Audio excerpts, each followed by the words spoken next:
The first mortar round hit at 4:47 in the morning. No warning, no radio chatter, just a wall of fire erupting from the mountainside and a shockwave that knocked men off their feet before they could reach their weapons. Black Ridge Military Station, one of the most secure installations in the Nevada high desert, was burning. And somewhere inside the chaos, a woman no one had ever looked at twice was already moving. Not running. Moving. Like she knew exactly where every bullet was going before it left the barrel. Her name was Claire Donovan. She came to this base as a Navy SEAL's wife. That was the story everyone believed. If you're new here, subscribe now. Hit that bell. Drop your city in the comments so I can see how far this story travels. Because what happens next inside these burning walls will stay with you long after the screen goes dark. The drive from Reno took 4 hours on roads that stopped being roads about 40 miles before the base. Claire Donovan watched the landscape turn from desert scrub into rock and shadow through the passenger window of the base shuttle, a white government van that smelled like synthetic pine and old coffee. She had her camera bag in her lap. Canon R5, 2 lenses, a spare battery pack. That was her cover story, and it was accurate enough to be boring. The other passengers were a contractor heading back from leave, a young specialist who fell asleep before they cleared the city limits, and a warrant officer named Hendricks, who talked for the first 90 minutes about a base fishing tournament he'd placed third in. Claire gave him enough nods to keep him going and spent the rest of the drive watching the terrain. The approach corridor ran northeast through a dry canyon system, one paved road in. The ridgeline on the eastern side ran about 1,200 meters above the valley floor. She noted 2 positions along the crest that offered clean angles down into the main compound, both within effective range of a .308, both unobstructed by the radio towers. She filed that away without writing anything down. Old habit. Black Ridge itself appeared around a bend as the canyon opened, a cluster of low utilitarian buildings inside a double perimeter fence, vehicle checkpoint at the south gate, guard towers at each corner. The mountains behind it were enormous, granite faces catching the late afternoon light in shades of orange and rust. It was the kind of place that looked permanent, settled, like the rock around it had simply decided to grow walls and call itself a military installation. The shuttle stopped at the checkpoint. A young sergeant leaned in, checked IDs, glanced at Claire's visitor badge, and waved them through without a second look. She counted the seconds between the gate opening and the inner fence. 11 seconds. She noted that the inner gate's camera was mounted at a downward angle that left a blind corridor on the left side of the entry lane, maybe 3 meters of space where a person moving low and fast would be invisible. She didn't know why she was still doing this. Force of habit, she told herself, just the way her brain worked, like a pianist who can't walk past a keyboard without hearing the notes. Ethan was waiting for her at the motor pool. He was in desert utilities, sleeves rolled to the elbow, standing with his arms crossed the way he always stood when he was pretending to be relaxed. His face broke into something genuine when he saw her climb out of the van, and for a second, just a second, he looked like the man she'd met at a bar in Virginia Beach 9 years ago, before the deployment stacked up and the silences between them started lasting longer than the conversations. "You look tired," he said, pulling her into a hug. 14-hour layover in Salt Lake. I told you to fly direct. Direct was $300 more. He pulled back and looked at her. Something moved through his eyes, a question he didn't ask. That happened a lot lately. "Come on," he said. "I'll show you where we set up your quarters." The base was mid-sized, maybe 400 personnel at full strength, though it felt lighter than that. The parking areas had gaps. Some of the secondary buildings looked dark. Ethan explained the reduced footprint as they walked. A joint exercise had pulled most of the senior NCOs and 2 rifle companies to Fort Irwin for a 2-week rotation. They were running lean. "How lean?" Claire asked. "Skeleton crew on the outer posts. Collins is running the duty roster tonight. He's solid." Claire nodded. "What's the status on the secondary comms tower?" Ethan stopped walking. She felt it immediately. The pause, the slight shift in his shoulders. "How do you know about the comms tower?" "I saw it on the approach. The primary array's fine, but the secondary looks dark. Antenna's off-axis." She shrugged. "I notice things." He studied her for a moment, then, "Antenna relay failed last week. Parts are on back order." "What time?" "No reason." She smiled. "Just asking." He didn't look convinced, but he let it go. Her quarters were in the visitor block, a small functional room with a single bed, a narrow window facing the inner fence, and a wall-mounted fan that rattled when it hit top speed. She dropped her bag on the bed and stood at the window for a few minutes before unpacking. The inner compound was visible from here. She could see the main operations building, the armory, the vehicle bay, and the northeast guard tower. The tower light was on, but the guard position looked empty. She watched for 4 minutes.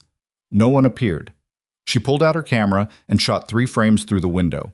Not because she planned to do anything with them, but because having a camera in your hand was the best reason in the world to be looking at things.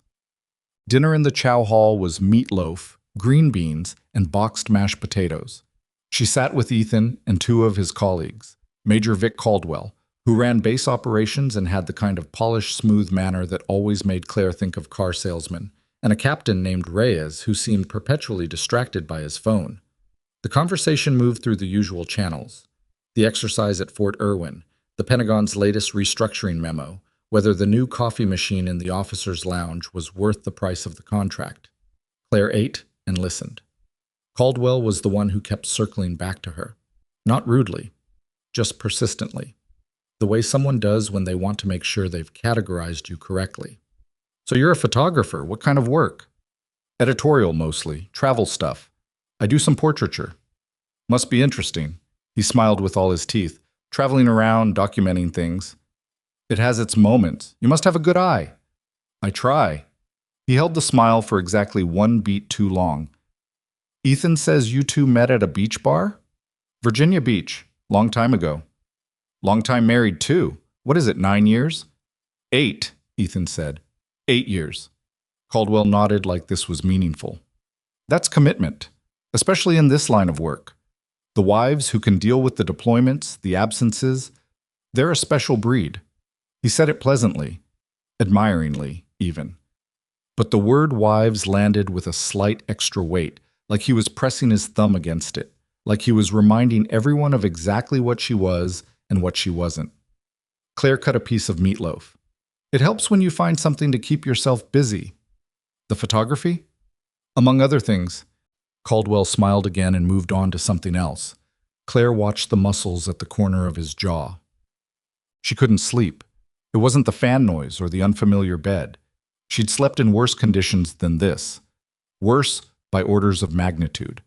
It was the pattern. She couldn't stop seeing it. She lay on her back staring at the ceiling and went through what she'd cataloged since arriving. Secondary comms tower down. Northeast guard post unmanned during the 2100 to 2300 window. Inner gate blind spot on the left approach corridor. The eastern ridgeline with 2 unobstructed firing positions. A sensor array on the south perimeter that swept on a timer rather than motion activation, giving a predictable dead window of roughly 22 seconds every 4 minutes. None of it was definitive. Any individual failure could be explained by the reduced staffing, the backorder on parts, the general entropic reality of a military base operating at 60%. But together? Together it felt like a pattern someone had drawn on purpose. She sat up at 0130 and put on her boots. Marcus Vale was the reason she'd come to Black Ridge at all. Not Ethan. Not some rekindling the marriage exercise her therapist had suggested. She'd come because 3 weeks ago, she'd received a text from an unlisted number that contained exactly 7 words. You need to look at Black Ridge. She'd run the number, dead end. But the phrasing was unmistakable. It was a phrase Marcus used. Look at, not look into, not check out.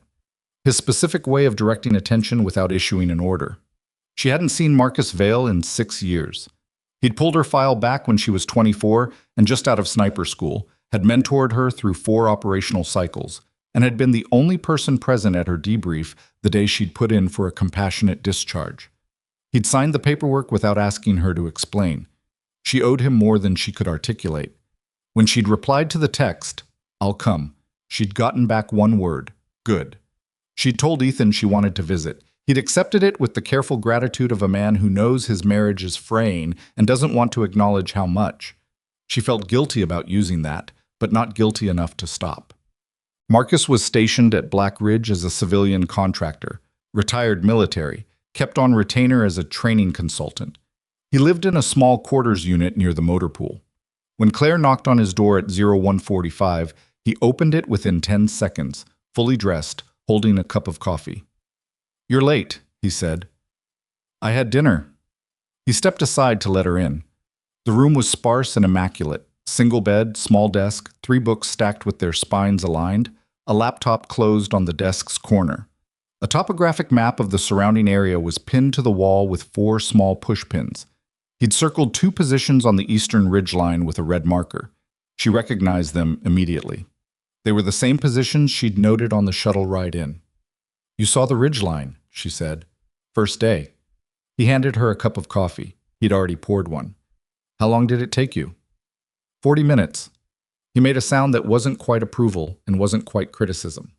"Tell me what else you've got." She sat down. Went through the list. The comms tower, the sensor patterns, the gate blind spot, the unmanned tower position. Marcus listened without interrupting, tracking the topographic map with one finger.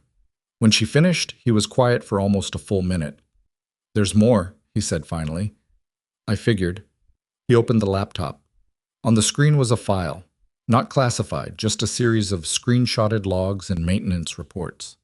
He'd been at this longer than she had.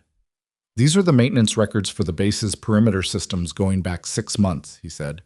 "Sensor malfunctions, 11 of them. Security camera failures, 7. 2 of the outer gate keypads reported as faulty. They've all been logged, all been submitted for repair, and almost none of them have been fixed." Budget issue? Possibly. Or someone's been flagging real failures in the documentation while creating new ones on the ground. He pointed to a cluster of the sensor failures. "Look at the pattern. These aren't random malfunctions. They form a corridor." She leaned in. He was right. The failures traced a path from the eastern perimeter fence to the main operations building. A series of overlapping dead zones that, if you knew they existed and moved at the right intervals, would let a small team move from the wire to the heart of the base without triggering a single automated alarm. The cold that ran through her wasn't fear. She'd moved past fear a long time ago. It was something more precise than that. The specific recognition of a well-constructed plan. "How long have you been watching this?" she asked. 4 months? He closed the laptop. "I tried going through official channels twice. First time I got back a maintenance audit that found nothing actionable. Second time my request was flagged as non-priority and filed." "Filed by who?" "Caldwell's office." Claire set down her coffee cup. "Vic Caldwell. He runs base operations," Marcus said, "which means he owns the maintenance scheduling, the sensor calibration protocols, and the personnel duty roster. He controls every system that's failing." He met her eyes. "He also controls the official record of those failures." She stayed quiet for a moment. "You have proof?" "Not enough. Patterns, anomalies, circumstantial alignment, nothing that survives an official challenge." He paused. "But I intercepted something last week that changes things." He opened the laptop again, navigated to a file. On the screen was a series of encrypted message headers. Partial content, metadata intact. The sender ID was scrambled, but the receiver timestamp and relay signature were legible. "These were transmitted through the secondary comms relay," Marcus said, "the one that's supposedly down." "It's not down. The civilian record says it is. But the relay was active 6 times in the last 10 days. Short bursts, encrypted, sent on a frequency that wouldn't show on standard base monitoring." Claire stared at the screen. "Someone's using the broken tower to run a back channel. To somewhere outside this base." Marcus's voice was steady. "Whoever's on the other end of those messages knows exactly what's happening inside Black Ridge. Patrol routes, weapons storage locations, command schedules." He paused. "Ethan's daily movements." She heard it, the deliberate flatness in his voice when he said her husband's name. "They're targeting him specifically. He's the senior command authority on the base right now. With the rotation at Fort Irwin, he's the command. If this goes kinetic and they want the base to fall, eliminating the command structure is step 1. Claire's jaw tightened. She looked at the map on the wall, the red circles on the ridgeline, the corridor of dead sensors running like a wound through the perimeter. "When?" she said. "I don't know, but the message frequency has increased over the last 72 hours. 3 transmissions yesterday, 2 this morning." He looked at her steadily. "It's soon." She walked back to her quarters through the dark base at 0310. The air had dropped to near freezing. High desert nights lost heat fast, the cold coming off the rock without mercy. She moved with her hands loose at her sides, camera bag over her shoulder, just a woman who couldn't sleep taking a walk. She passed the motor pool, the comms building, the long flat shadow of the armory. At the east corner of the main compound, she stopped. The guard tower was still empty. She stood there for a long moment, looking up at the dark structure, the vacant post, the gap in coverage it created, and felt something she hadn't felt in a long time. Not the specific controlled calm of the rifle and the scope and the mathematical certainty of the shot, but the awareness that preceded it. The sense of the world becoming very clear and very quiet. The feeling of seeing the shape of something before anyone else could. She turned away from the tower and kept walking. Behind her, beyond the eastern fence and up the face of the granite ridge, something caught the distant starlight, just for a second. Metal. Optics. She didn't look back, but she filed it. At 0400, she was back in her room. She did not sleep. She sat at the narrow window and watched the east ridge line in the dark and thought about patterns, how they emerge from chaos slowly enough that most people never notice them, and then all at once they're everywhere, perfectly obvious, screaming. She thought about the 6 years she'd spent not being who she was. The editorial work, the travel assignments, the careful constructed life of a woman who took photographs and went to dinner parties and moved through the world without leaving marks. She'd been good at it, genuinely good. She'd almost convinced herself that was enough. Her hands were in her lap, still, relaxed.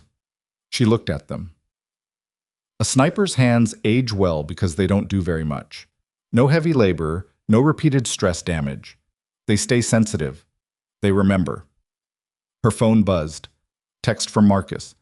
3 new transmissions in the last hour, different routing, they're moving to a backup relay. She typed back. They know we're close. His reply came after 30 seconds. Or they're not waiting anymore. She set the phone down. Outside, the eastern ridge was a black edge against the slightly lighter black of the Nevada sky. She watched it. And then, so faint she might have imagined it, the sound of something moving through the night. Not the wind, not an animal, something coordinated, something patient, something that had been planning this for a very long time. She reached for her boots. She laced them up in the dark without turning on the light. Old habit. The armory at Black Ridge was a single-story concrete block building set back from the main operations structure, accessed by keycard and a secondary pin. Claire didn't have either. What she had was 6 years of letting people underestimate her, which meant she'd spent the afternoon being pleasant and unremarkable while she watched Sergeant First Class Dolan punch his code into the keypad, 7419, with the casual confidence of a man who had never once considered that anyone was watching. She also had Marcus. He was waiting for her at the armory's east side door, a secondary access point marked as a fire exit, propped open with a folded piece of cardboard. "You're sure about this?" he said. "No." "Good. Overconfidence gets people shot." He stepped aside. She went in. The armory was dim, emergency lighting only, red-tinted, casting everything in the flat color of a darkroom. She moved past racks of M4s, past the cage holding crew-served equipment, past the shelving units of ammunition in their green metal cans. She knew what she was looking for, and she found it in the third storage bay. A locked case, matte black, the kind of unremarkable container that blended into the background of any weapons storage facility. Marcus had the key. He'd signed the equipment in 2 weeks ago under a training requisition. It was his, technically.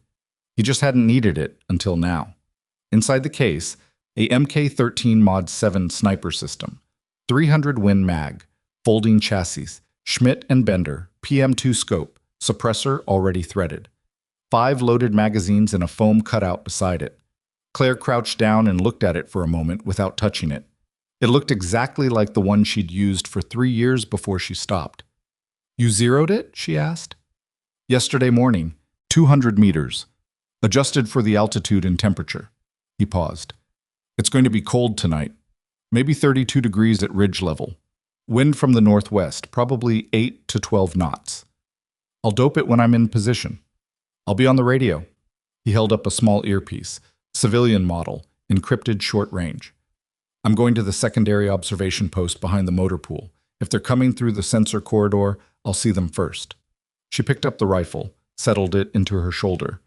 The weight was familiar in the way that a scar is familiar. You stop noticing it's there, and then one day you press it, and the whole memory comes back at once. Marcus. Yeah. The transmissions. Whoever's running the back channel inside this base. She set the rifle down and began breaking it into its transport configuration. They know we're looking, which means they know we're a problem. He didn't say anything for a second. I've been thinking about that, he said. So have I. She sealed the case and stood up. If this goes loud tonight, the insider doesn't run. He uses the confusion to clean up. Evidence room is in the main operations building, 3rd floor. I know where it is. Claire. His voice dropped, not to a whisper, but to the register he used when something mattered. If they've already decided you're a liability, both of us, then we don't give them a window. She picked up the case. Stay off the primary net. If you see movement in the sensor corridor, tell me. And if I can't reach you, then do what you trained a generation of snipers to do. She looked at him. Trust the fundamentals. He held her gaze for a moment, then nodded once, the way old soldiers nod. Not agreement exactly, recognition. She moved toward the door. She went over the perimeter wire at 0430. Not the primary fence, the secondary fence on the northeast corner, where a maintenance access gate had been listed as out of service in the logs for 3 weeks. The latch had no power to it. A hard lift and a pull, and it swung open silently. Someone had oiled the hinges recently. She noted that, filed it. Outside the wire, the desert night was enormous and cold and absolutely still. She moved uphill through the rock scrub, keeping below the ridgeline, letting her eyes adjust fully to the dark. No lights, no noise beyond the crunch of her own boots on the gravel, which she worked to minimize. Short steps, heel to toe, weight distributed. It took 22 minutes to reach the first viable position. She'd selected it on the topographic map in Marcus's room, a natural rock shelf about 60 meters below the ridge crest, oriented southwest, offering a clean line of sight into the main compound and partial coverage of the eastern approach corridor. Not perfect. No position was perfect, but it was workable, and it had cover on 3 sides, which mattered more tonight than the angle. She settled into the position without using a light, laid out the rifle case, opened it, assembled the weapon by feel. Stock deployment, scope attachment, suppressor threading.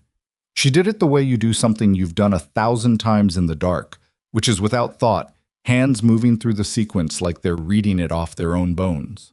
She settled behind the scope. The compound came into focus. The buildings, the vehicle bay, the operations building with its lights burning on the 1st and 2nd floors, the guard towers, the wide stretch of the main approach road running south. She swept left, right, along the ridge above her. Then she stopped, held the scope still. On the crest, maybe 400 meters north of her position, a shape that didn't belong. Low, prone. Someone else had taken a ridge position before her. She studied it for 30 seconds without moving. 2 bodies, she decided. Maybe 3. Positioned with a ground bipod, which meant they were set for a sustained observation or an extended engagement, not a quick hit. They were north of her, above the operations building, with an angle that covered the main entrance and the command center approach. That angle covered exactly where Ethan would be if the base went to alert status. Her earpiece clicked twice. Marcus's signal. Movement in the sensor corridor. She clicked back once. Acknowledged. Then her radio crackled. A different signal, the base's primary net, low volume from the receiver clipped inside her jacket collar. She'd taken it from the comms room that afternoon, labeled as a spare, signed out under a clerical notation that would read as routine if anyone checked. Actual, this is Tower 2. I'm not seeing... Wait. I've got something on the south road. Vehicle lights, multiple vehicles. They're not slowing for the checkpoint. Static. Then a sound she recognized before she'd consciously identified it. The hollow, percussive thump of an outgoing mortar round. A half-second of silence. The first explosion lit the southern perimeter like a flare going off inside a box. The base alarm system was supposed to trigger automatically on a perimeter breach. It didn't. That was the first confirmation. Not that she'd needed it. The alarm system ran through the same network infrastructure as the sensor array. Same maintenance logs. Same failure corridor. It had been killed at the source. Through the scope, she watched the base absorb the initial shock. Lights coming on in the barracks buildings, figures spilling out of doorways, some with weapons, some without. The radio net erupted into multiple simultaneous transmissions, voices overlapping, no one controlling the net, no one establishing command. All stations, we're taking fire from the south. Request. Tower 3, report status. I can't raise the duty officer. Is anyone? She found the command center in her scope. The main operations building. The lights on the second floor were moving. Figures, shadows on the windows. The specific shape of people in a hurry, trying to become people with a plan. Ethan would be in there. She kept the scope on the ridge to her north. The shapes hadn't moved. They were waiting. The mortar fire from the south was the opening. Noise, damage, chaos. The base's attention pulled toward the sound and the fire. And while everyone was looking south, the ridge team sat above the command center and waited for their moment. Her earpiece clicked 3 times fast. Marcus's pattern, for I see them. Multiple targets. Eastern corridor. She clicked back twice. How many? 4 clicks. Pause. 3 clicks. 7? Maybe more. She exhaled slowly. 7 fighters in the sensor corridor. The path from the eastern fence to the operations building. Moving while the base was distracted by the south perimeter. The mortar fire would keep the reaction force occupied. The corridor team would reach the main compound before anyone understood there were 2 attacks happening simultaneously. 2 attacks. One from outside, one already inside. Her radio crackled again, and this time the voice was different, not panicked, controlled, speaking at a volume that sounded like someone trying to keep a conversation quiet in a hallway. Package is secured. I'll be at the secondary access in 5 minutes. Make sure your people hold the east approach for extraction. She recognized the voice. Caldwell. Not in the operations building coordinating the defense. Not on the radio net with the rest of them. Speaking into a separate channel to someone outside the base, using the calm and deliberate tone of a man who'd rehearsed this. Package is secured. She thought about the evidence room. 3rd floor. The files Marcus had said proved the betrayal. The message logs, the maintenance manipulation records, the financial traces. All of it. Caldwell wasn't going to the command center. He was going to the evidence room. He was going to burn it. And then he was going to walk out the secondary access gate, the same gate she'd come through, the one with the freshly oiled hinges, and disappear into the mountains with his people on the ridge covering the approach. She had maybe 4 minutes before he reached the 3rd floor. She had 7 fighters in the sensor corridor moving toward the main compound, and she had 2 figures on the ridge above the command center, still waiting. She took her eye off the scope and looked up at the stars, just for a second. Old habit. Something Marcus had taught her long ago. When the problem gets big enough, look at something bigger than the problem, then look back. She put her eye back to the scope. She found the ridge position, found the nearer of the 2 figures, adjusted for the cold air, the elevation, the wind vector off the granite face. Her mind ran the numbers automatically, below conscious thought, the way a musician reads tempo without counting. The radio crackled. Different voice now. Ethan. All stations, this is Donovan Actual. We have a coordinated attack. South perimeter is taking mortar fire. I need all available reaction force to staging area Alpha. Tower commanders, hold your positions and report. Somebody get me comms with the outside. Our primary relay is... He stopped. A sound in the background of his transmission. Not an explosion. Something closer, sharper, a shot, inside the building. Contact inside the wire. I repeat, contact inside. His transmission cut. The scope found the operations building. 2nd floor window.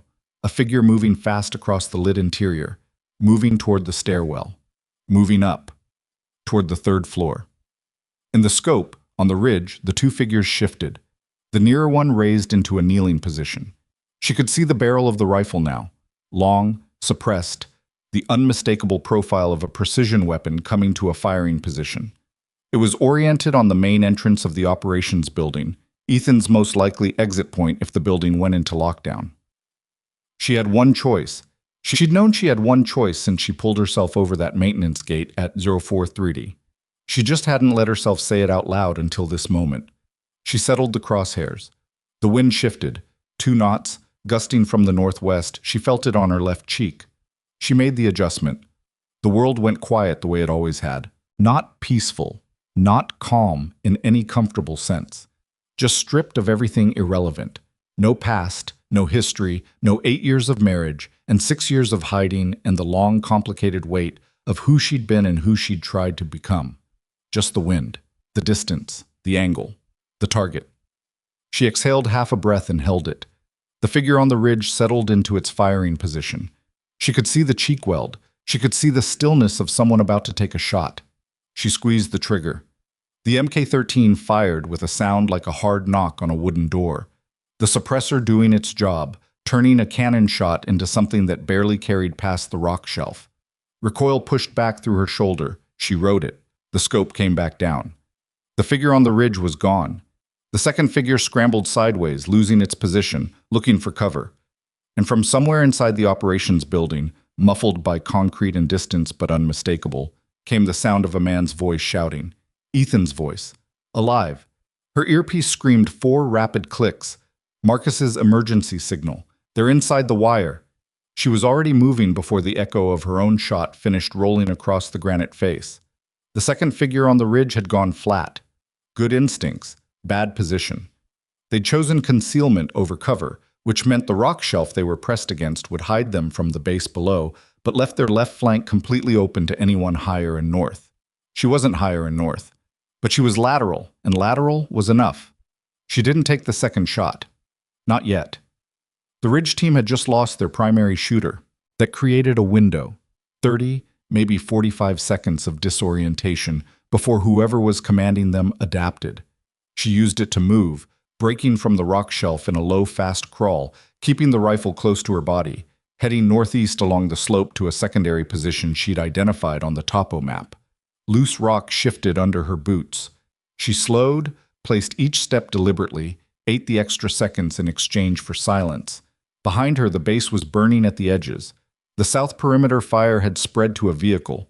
She could see the orange bloom of it reflected on the underside of the ridge clouds. The mortar rounds had stopped, which was worse than if they'd continued. Mortar stopping meant the assault force was moving. Done with suppression, starting the approach. Her earpiece, 3 clicks, pause, 3 clicks. Marcus again. East corridor. He was still watching the sensor gap. She clicked back twice and kept moving. The new position was tighter, a cleft between 2 boulders that gave her a narrower field of view but harder cover. She settled in, found her footing, and raised the scope to the operations building. 2nd floor. Movement. 3rd floor. Dark. But the window on the northwest corner had a faint light moving behind it. A flashlight. Someone already up there. Caldwell. She shifted the scope to the main entrance. 2 soldiers outside, prone, rifles oriented south toward the perimeter fire. Neither of them looking up. Neither of them thinking to look up, because the threat was supposed to be coming from the south, and that's where their training pointed their eyes. The base radio was chaos. She could hear it in the earpiece, fragments of transmissions cutting through each other, no one controlling the net. She heard a sergeant trying to rally a fire team. She heard someone calling for a medic. She heard a voice she didn't recognize asking for status on the eastern perimeter and getting nothing back. She did not hear Ethan. She clicked her earpiece twice. Marcus's pattern for give me something was 3 clicks back. She waited. Nothing. She tried again. Silence. The cold settled into her elbows where they rested on the rock. She ignored it. Rechecked the ridge. The surviving shooter was still flat, hadn't repositioned, either shaken or waiting for instruction. She gave them another 90 seconds in her head and moved on. The operations building's main entrance opened. A figure came out at a run, not tactical, just running, crossed the open ground toward the motor pool and disappeared between the vehicles. She tracked but didn't engage. Whoever that was, they weren't her problem right now. She moved back to the 3rd floor window. The flashlight was still moving, slower now, methodical. Someone searching for something specific or destroying something specific. Those were 2 very different problems with the same visible signature. She needed to get back inside the wire. Coming down off the ridge was harder than going up. The slope was loose on the lower third, shale and decomposed granite that wanted to slide, and she was moving faster than she should have been because she didn't have time to move at the pace the terrain wanted. She took a fall on the steepest section, left knee hitting rock, a short, controlled tumble before she caught herself on a juniper branch that held long enough for her to find footing. The rifle was fine, her knee was not fine, but it was functional, which was the only metric that mattered. She reached the secondary fence at 0512. The maintenance gate was still open, the way she'd left it. She went through and pulled it behind her, not latching it, she might need to go back out, and moved into the shadows along the inner fence line. The bass was louder now. She could hear small arms from the south perimeter, controlled bursts, the specific cadence of a defensive line trading fire with an advancing element. The reaction force had gotten itself organized. That was good. It also meant the main threat vector had shifted. The assault force was inside the outer wire and moving toward the inner compound. She needed to find Ethan. She needed to find Caldwell. She could not do both at the same time. She stayed flat against the inner fence and thought for exactly 4 seconds, which was as much time as she could afford. The evidence on the 3rd floor was the entire case. Without it, Caldwell walked. With it, and with him in custody, the whole operation collapsed. The assault force outside was a tactical problem, a large one, but the kind of problem that soldiers were trained to solve. What they couldn't solve was the rot at the center of their own command structure. She moved toward the operations building. The main entrance was still guarded. 2 soldiers, better positioned now, one on each side of the door. She didn't approach it. She moved around the east side of the building, where a fire stair connected the 2nd and 3rd floors on the exterior. Intended as an egress route. She was using it for ingress, which was going to require getting past the 1st floor landing without the door alarm triggering. Marcus had the alarm codes. She tried her earpiece again. This time it clicked twice back. He was there. She kept her voice barely above a breath. East stair, ops building. What's the code for the fire door? A pause. Long enough that she pressed herself against the wall and waited. 6743, Marcus said. His voice was low and had something in it she didn't like. A compression, like he was keeping something controlled. Claire. There are 3 of them inside the wire. East side, near the armory. They're not moving toward the perimeter fire. I know. Where are they heading? They're not heading anywhere. They're holding, waiting. She thought about that. Holding near the armory, not advancing. That was a support element. Waiting for something. An exfil route, a signal, a specific moment, waiting for Caldwell. He's got an extraction team, she said. Appears that way. I need 3 minutes in the building. Can you watch the armory? I'm watching it. A pause. Be fast. She put in the code. The fire door released with a click that sounded enormous in the cold and then was gone, absorbed by the sound of gunfire from the south. She went inside. The stairwell was dark and smelled like old concrete and cleaning solution. Emergency lighting on the landings cast that same flat red as the armory. She took the stairs 2 at a time, rifle carried muzzle down, safety on.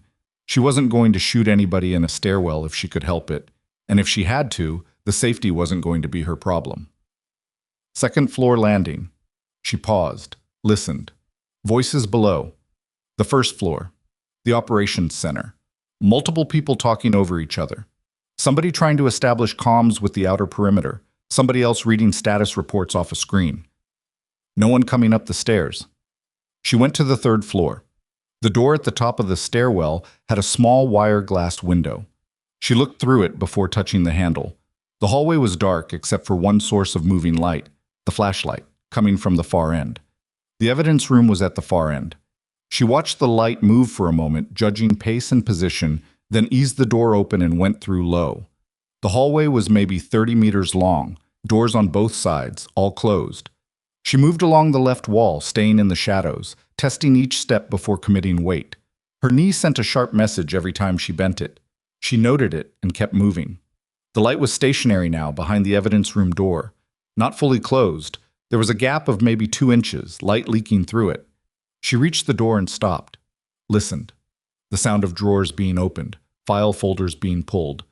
Then a heavier sound, something being set on a surface. A case, maybe. Or a can. The kind of sound that preceded the smell that followed a half-second later. Accelerant. Sharp, chemical, unmistakable. She put her shoulder against the door and pushed through. Caldwell was standing over the central filing table with a red plastic fuel container in his right hand. His uniform was disheveled, jacket open, no cover, and he had a sidearm on his hip that he hadn't drawn. He hadn't drawn it because he hadn't expected anyone to come through that door. He spun when she entered. The fuel container swung with him, sloshing. She had the rifle up, muzzle on his center mass. For a moment, nobody said anything. His face went through three things very fast: shock, calculation, a kind of settling that she recognized as someone deciding how they were going to play it. "Mrs. Donovan?" He set the fuel container down on the table slowly. "I didn't expect—" "Step away from the table." He stepped away from the table. "You need to understand what's happening here. I understand what's happening here. There are things going on at this base that you don't have the full picture of. The files in this room, some of them are sensitive in ways that could compromise ongoing—" "Caldwell." Her voice was flat. "Stop." He stopped. She moved left, putting a wall at her back, keeping the rifle up. The room was mid-sized, metal shelving along two walls, the central table, a locked cabinet in the far corner. The files Marcus had described were in the cabinet. The cabinet was intact. He hadn't gotten to it yet. The fuel was for the table first, the paper records, the physical documentation. He was planning to be thorough. "Where's my husband?" she said. "I don't know. I've been up here." "Where is he?" Something moved in his eyes. Not guilt. Caldwell didn't look like a man who experienced guilt, or at least not in any form she recognized. It was more like a calculation being run. "He's contained," Caldwell said. The word hit her like cold water. "What does that mean?" "It means he's safe as long as you make good decisions in the next—" She crossed the room in 4 steps and put the muzzle of the rifle against his sternum. He went completely still. "Where," she said, "is my husband?" "Server room, 1st floor, east wing." He was breathing carefully. "2 of my people are with him. They have orders not to hurt him unless—" "Unless what?" "Unless I don't come back." She held the position for 3 seconds, rifle muzzle against the chest of a man who had sold military secrets and engineered the deaths of soldiers and was now using her husband as a bargaining chip, and she held it exactly long enough to make sure he understood that she had made her decision and was comfortable with it. Then she stepped back. "Turn around," she said. You can't take me in. Not right now. The building is—" "Turn around, Caldwell." He turned. She slung the rifle, took the sidearm from his holster before he could process the change in her movement, and stepped back. "Hands behind your back." "With what? You don't have—" She pulled the paracord from her jacket pocket. She'd cut it off a cargo strap in the motor pool that afternoon and put it there because she was the kind of person who put things in her pocket that she might need later. He made one attempt, half a pivot, the beginning of something, and she put her knee into the back of his, and he went down hard onto the concrete floor. She had his wrists bound in under 20 seconds. Not pretty, but the knot was a slipped bowline, and it would hold. She pulled out the earpiece. "Marcus." "Here." "Ethan's in the server room, 1st floor east, 2 hostiles with him." A pause. "I can't get there. I've got eyes on the armory team. They've started moving." "Toward the building?" "Toward the east exit. They're going to link up with Caldwell." She looked down at Caldwell on the floor. He turned his head to watch her over his shoulder, and his expression had shifted again. The calculation still running, but something underneath it now. Something that looked like a man recalibrating. "Change in plans," he said. "Yeah," she said. "There is." She left him zip-tied to the central table leg and went back to the stairwell. 1st floor, east wing. The building's layout was something she'd studied on the posted fire evacuation diagram in the visitor hallway that afternoon. She'd memorized it in the time it took her to pretend to read the safety notice while Ethan went to get her a visitor badge. The server room was 4th door on the right past the communications hub. It had a reinforced door for obvious reasons. Servers were sensitive equipment, which meant it was also a good room to lock someone inside. The hallway outside the east wing was empty. The main operations center was around the corner to the west. She could hear it, the sound of multiple people working crisis protocols, radios and keyboards and voices that had shifted from panic to the focused grimness of people doing their jobs under pressure. Nobody had come to the 3rd floor. Nobody knew what Caldwell had been doing. She moved to the server room door, listened. A voice inside, low, male. Not Ethan, one of the 2. She couldn't hear a second voice, but that didn't mean he wasn't there. She tried the handle. Locked. Keycard access. The reader was beside the door with a red indicator light. She didn't have a keycard for this door. She had Caldwell's keycard, which she'd taken from his jacket pocket along with his sidearm. The reader beeped green and the door unlocked. She went in low and fast. The server room was loud, cooling fans running constant, a wall of white noise that would have masked the sound of her entry completely, except that she was already inside before they registered the movement. Two men, one seated near the door with a rifle across his knees, and one standing against the far wall watching Ethan, who was seated on the floor with his hands zip-tied to a server rack mounting rail. The one near the door reacted first. He was good, came up out of the chair fast, rifle tracking toward her. She shot him with Caldwell's sidearm twice, center mass, the sound swallowed by the fan noise in the closed room. He sat back down and didn't get up. The second one was going for his weapon, and she was already across the room. The sidearm redirected, and it became a close-range problem that she solved without firing again. He ended up on the floor with a dislocated shoulder and his weapon 3 meters away, and she was breathing harder than she wanted to be. She moved to Ethan. He was staring at her. Not with confusion, not with the specific panic of someone who's been held at gunpoint and is waiting to understand what's happening. He was staring at her with the expression of a man seeing something he didn't have a category for. She found the edge of the zip tie and worked it with the knife from her boot. His hands came free. He rubbed his wrists and kept looking at her. Claire. His voice was level, carefully level. What? Can you walk? Yes, I can. He stood. He was a foot taller than her, and he stood there and looked down at her, and the word he landed on, after a very long pause, was, how? I'll explain later. Claire. Ethan, the base is under attack from the south, and there are at least 3 additional hostiles moving to exfil through the east exit right now. I need you functional. She handed him the sidearm. Do you have a primary somewhere? He stared at the weapon in his hand. Then something shifted in his face. The husband stepped back and the commander stepped forward. And he said, My office, 2nd floor. Let's go. They cleared the 1st floor east hallway and went up the interior stair. His office was a functional space. Desk, 2 chairs, a rack on the wall with his plate carrier, and an M4 with 2 spare magazines. He geared up in under a minute while she held the doorway and listened. How long? He said. His voice had the focused quiet she remembered from the early years, before the deployments got longer and the conversations got shorter. The voice he used when things were bad, and he needed to stay in front of them. I don't know exactly. The South assault started maybe 30 minutes ago. Your reaction force engaged them. I heard it from the server room. He chambered around. What else am I not seeing? She gave it to him fast and flat. The sensor corridor. The Ridge team. Caldwell on the 3rd floor. The exfil team near the armory. He absorbed it the way good commanders absorb bad information, without flinching, without the need to express how bad it was. Just immediate integration. Caldwell, he said, and then nothing else for a moment. Just the name sitting in the air between them. 3rd floor, tied to the evidence table. Evidence. His jaw tightened. The files Marcus was tracking. She looked at him. You knew about Marcus. I knew he was watching something. He met her eyes briefly. I didn't know about you. She didn't say anything to that. We need to secure the evidence room and get Caldwell into custody before... His radio came to life on his plate carrier. A voice she recognized as the duty sergeant. Donovan Actual. This is Reyes. Do you copy? We've broken contact on the south perimeter. Assault force is withdrawing. I say again, they're pulling back. But I've got reports of hostiles near the armory. Over. Ethan keyed his radio. Reyes Donovan Actual. I copy. Lock down the armory. Do not let anyone exfil through the east exit. Treat anyone near that gate as hostile. How copy? Good copy, sir. Moving now. He clipped the radio. Looked at her. The assault force withdrew. His voice had an edge in it.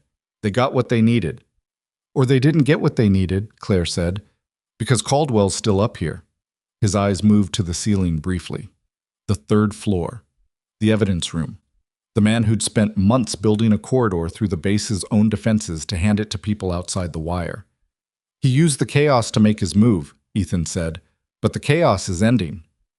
which means his exfil team knows the window is closing. She was already moving for the door. He fell in behind her, and she felt it. The strangeness of moving through a hallway of a building she'd studied on a posted evacuation map while her husband covered her six. The specific surreal quality of the night collapsing its own categories. They reached the east exit stairwell at the same moment they heard boots on the exterior stairs from below. The armory team, coming up. The door at the bottom of the stairwell opened. She pulled Ethan back into the hallway, and they flattened against the wall on either side of the door frame. She had her hand on the door handle. 3 seconds. She counted the footsteps on the stairs. One man leading, separation of maybe 4 steps, a second following. She waited until the leader was on the landing and pulled the door open hard.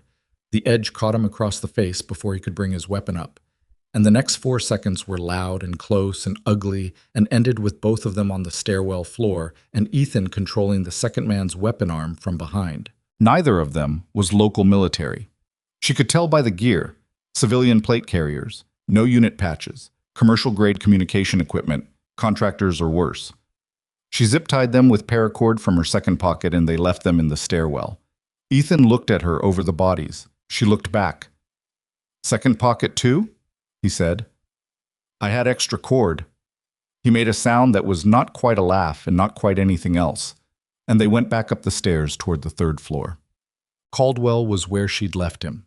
He'd worked himself into a sitting position against the table leg, wrists still bound behind him, and he'd had enough time up here alone to rebuild whatever composure he'd lost when she put the rifle against his chest.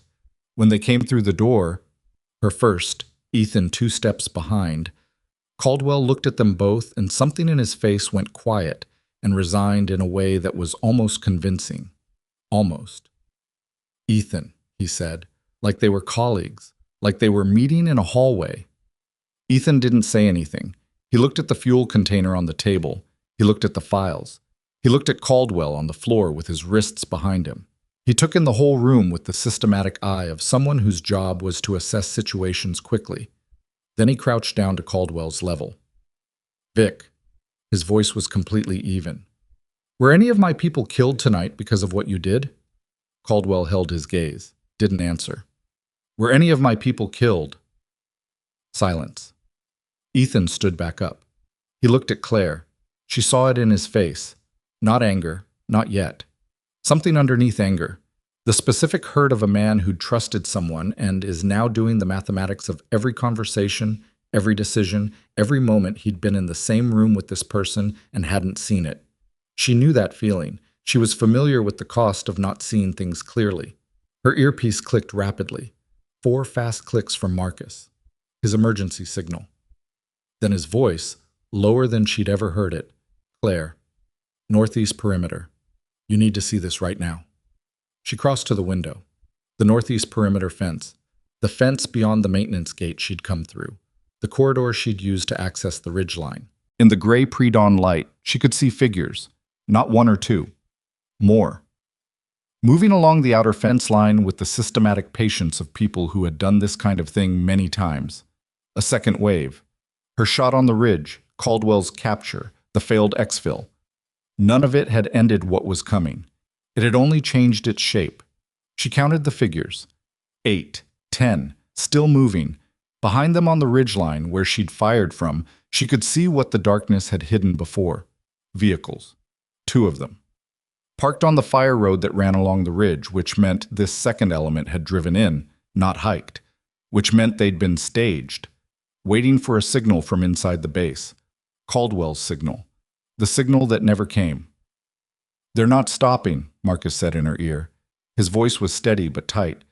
"They're adapting. Whoever's commanding them outside, but they're not waiting for Caldwell anymore."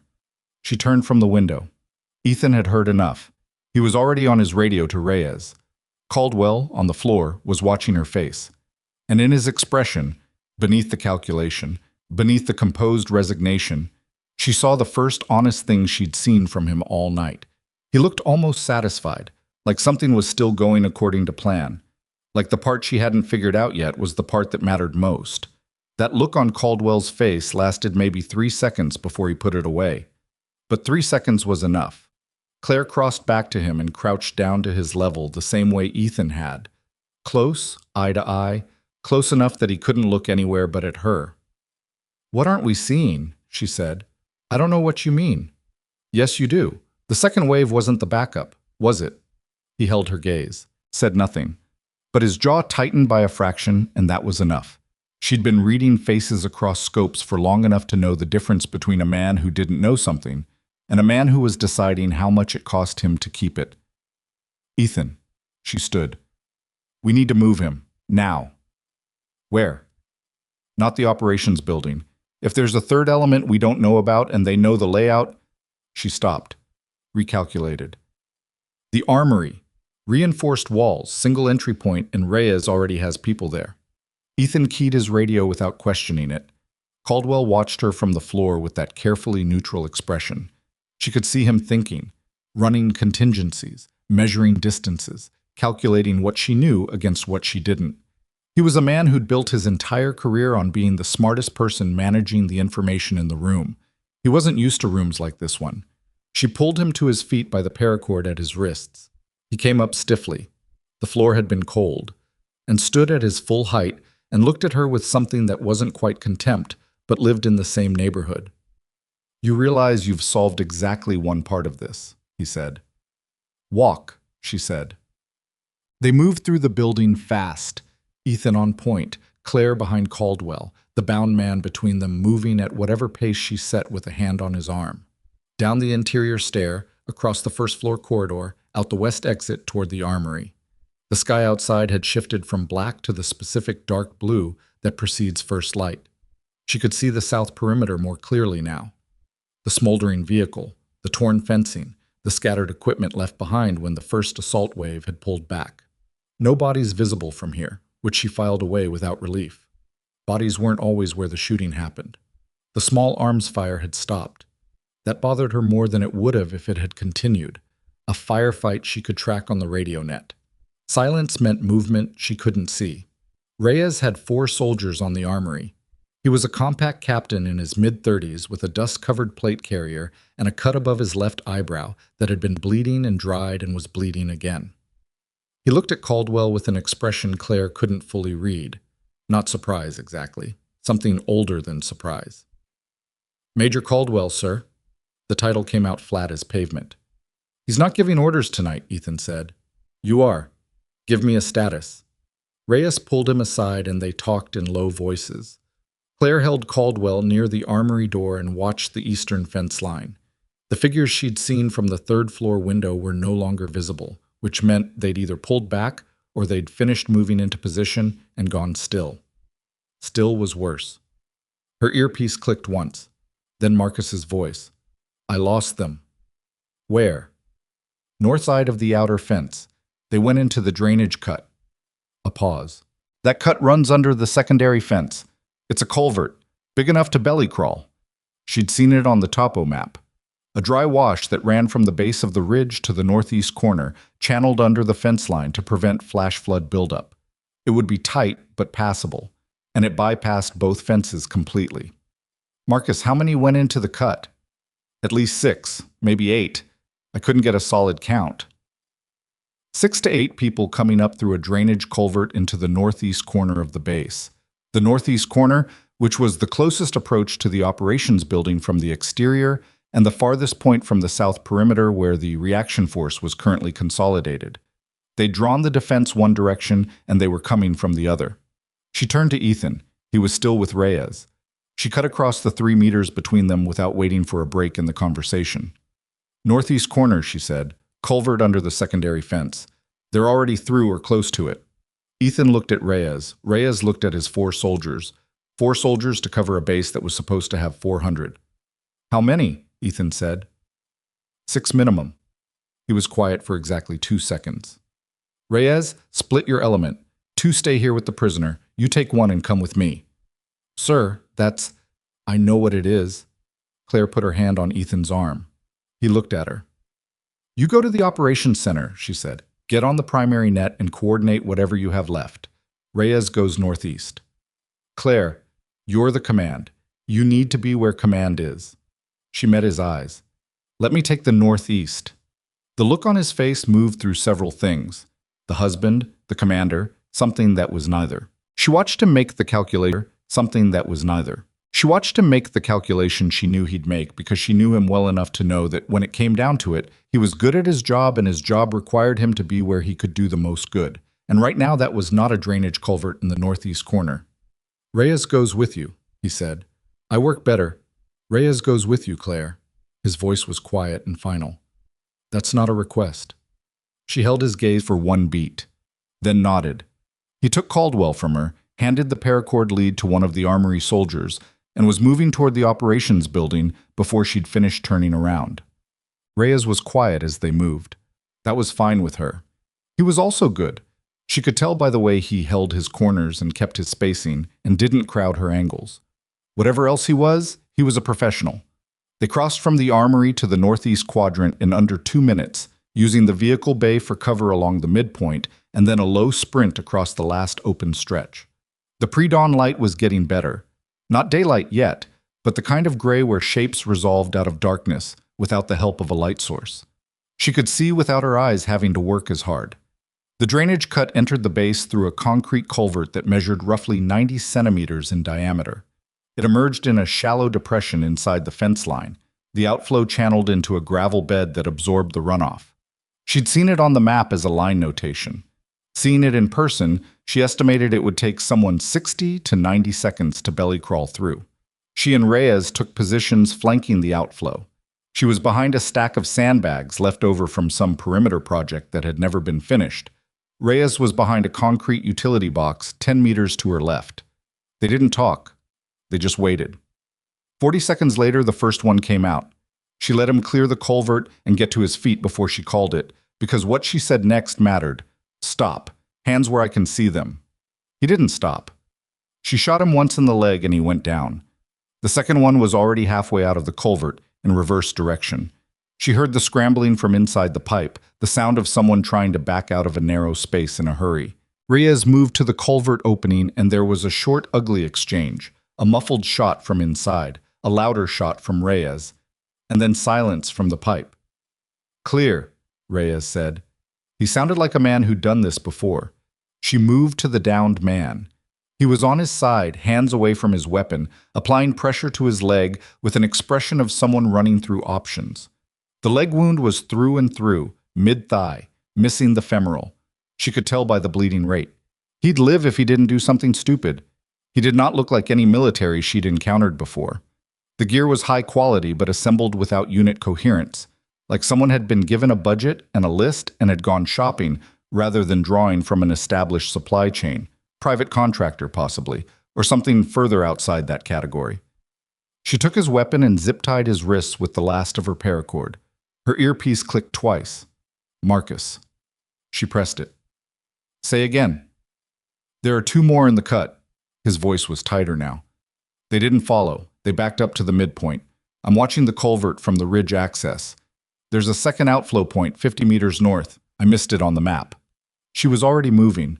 The second culvert was smaller, drainage overflow for the outer access road, and she found it by the sound before she found it by sight. A scraping, rhythmic, the specific noise of a human body pulling itself along a confined space over rough concrete. She got to it at the same moment the lead figure got to the outflow. He came out looking the wrong direction. That was his problem. She cleared the second culvert of both of them in under 90 seconds. Her knee was screaming. She ignored it. When Reyes caught up to her, she was crouched over the second figure and breathing harder than she liked, and she did not look at him. You've done this before, Reyes said. It wasn't a question. Secure them both. He did. The radio net was changing pitch.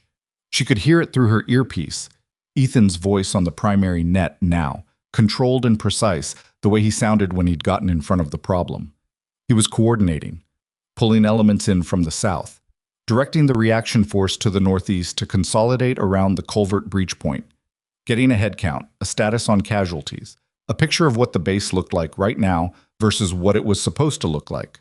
She leaned against the outer wall of a utility building and listened. Her hands had dried blood on them, from the stairwell, from the server room, from the culvert, and she looked at them the way you look at something that belongs to you but you haven't seen in a while. Her knee had stiffened. Her ribs on the left side had something going on that she was classifying as bruised rather than broken, because broken would require a different set of decisions. Reyes came and stood near her. Not next to her. Near her. Keeping a respectful distance the way experienced soldiers did with people they'd just seen do something they didn't have a clean explanation for. "What's your background?" he said. "Photography." He looked at her for a moment. "Right." She pushed off the wall. "What's your casualty count?" 3 wounded on the south perimeter. 1 serious, 2 minor. No KIAs so far. He paused. "That's a miracle given what came at us." "It's not a miracle. The assault force wasn't trying to destroy the base. They were creating conditions." She started walking. "The KIA was supposed to happen at the command center, Ethan, and the destruction was supposed to happen on the 3rd floor." She was quiet for a moment. "They needed the chaos to cover the real operation. When the real operation failed, the assault had no purpose." He walked beside her. "Because you pulled Caldwell out of the evidence room. Because Marcus found the pattern 4 months ago and built a case and didn't have anyone who could act on it." She glanced at him. "Who flagged his requests as non-priority?" Reyes was quiet. "Reyes." "Caldwell's office flagged them," he said. "I saw the notation. I thought it was a resource issue." "It wasn't." "I know that now." She heard something in his voice. Not guilt, exactly. The rougher thing underneath guilt. The recognition that you were in proximity to something wrong and the absence of what you did about it. She let it sit. Ethan met her at the operations building's main entrance at 0547. The sky had gone from dark blue to the first pale gray of actual dawn. She could see the ridge clearly now, the granite face catching early light, the fire road with the 2 vehicles still parked on it. She'd deal with those later. Right now there were people with guns near them who needed to be the Army's problem more than hers. Ethan looked at her the way he'd looked at her in the server room, but the edge of it was different now, sharper. More questions under it. 6 secured near the culvert, she said.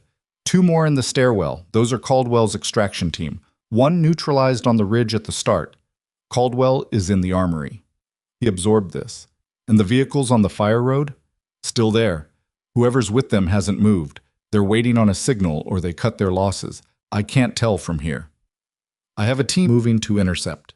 He paused. Claire. She looked at him. Tell me who you are. He said it quietly, without anger. The way someone says a thing they've needed to say for a long time and have finally stopped finding reasons not to.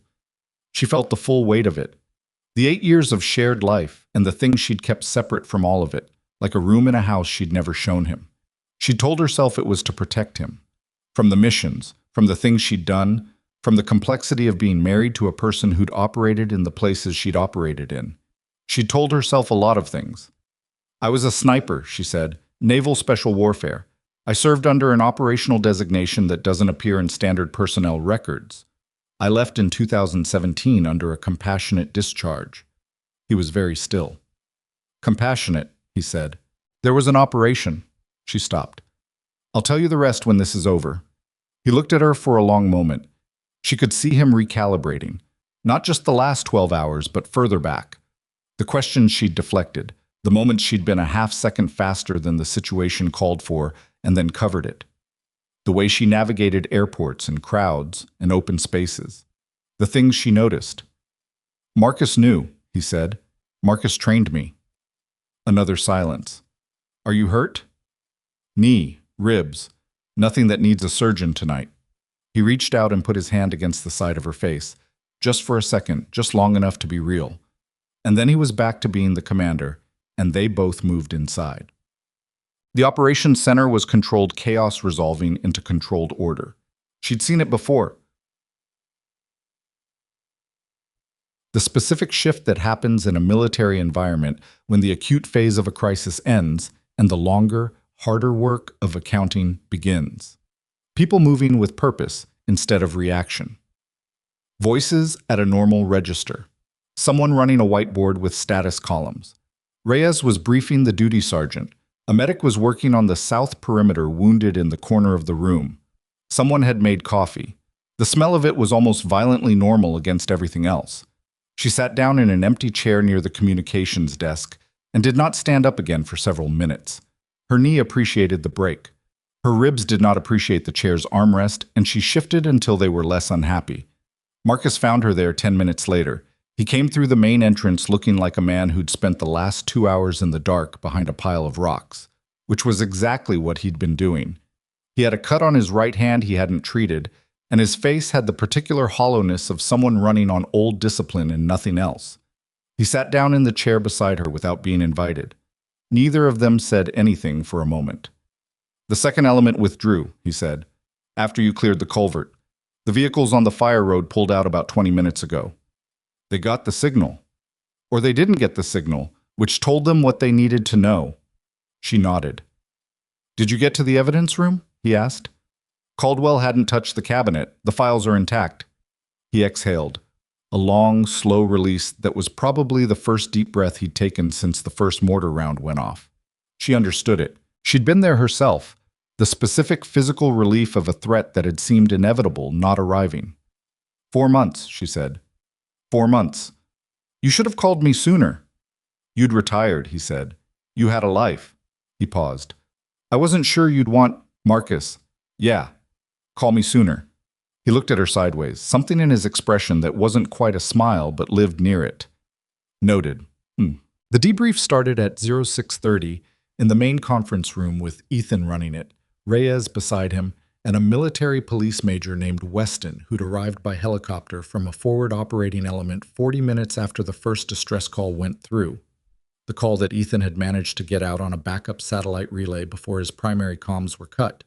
One of the decisions that had been made without fanfare in the middle of everything else, and had been, Claire suspected, the decision that mattered most.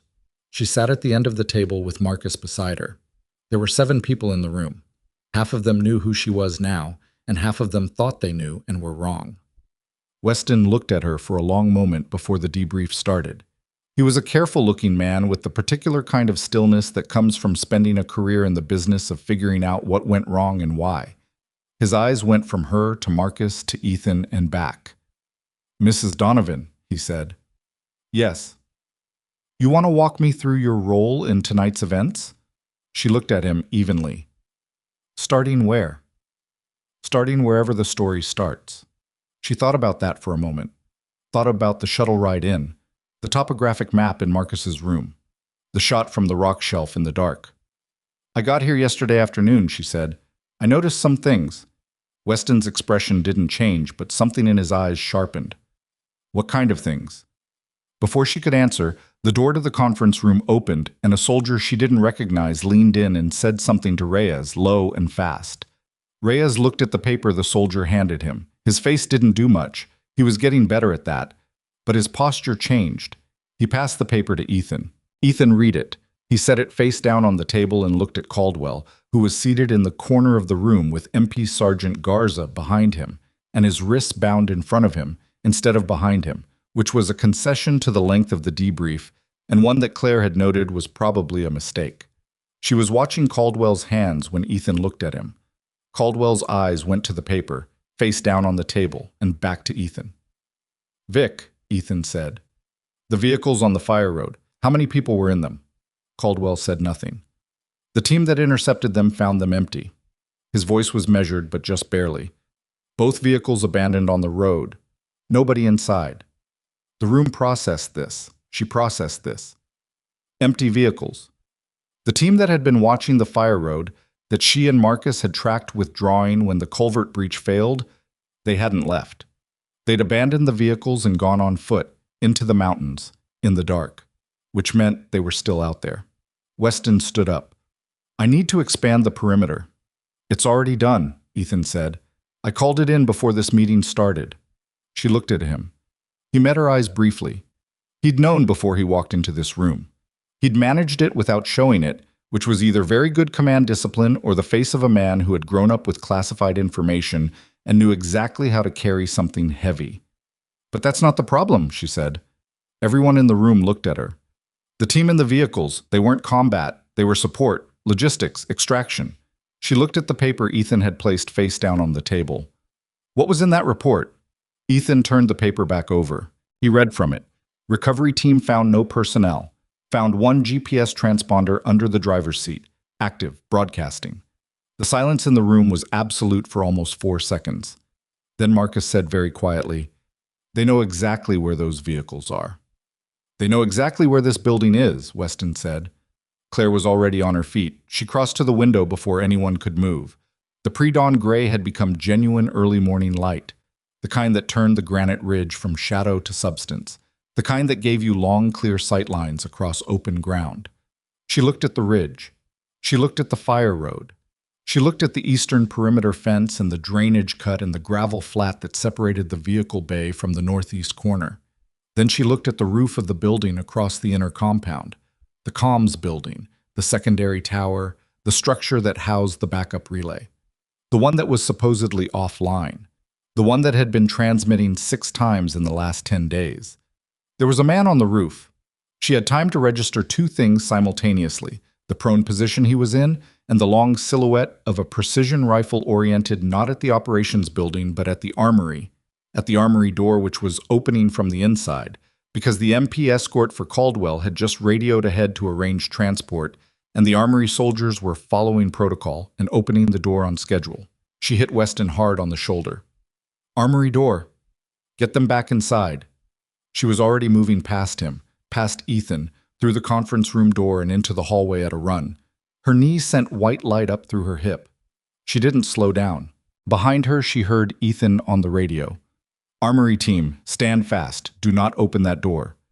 She hit the main entrance at full speed, went through it, crossed the open compound with her head down.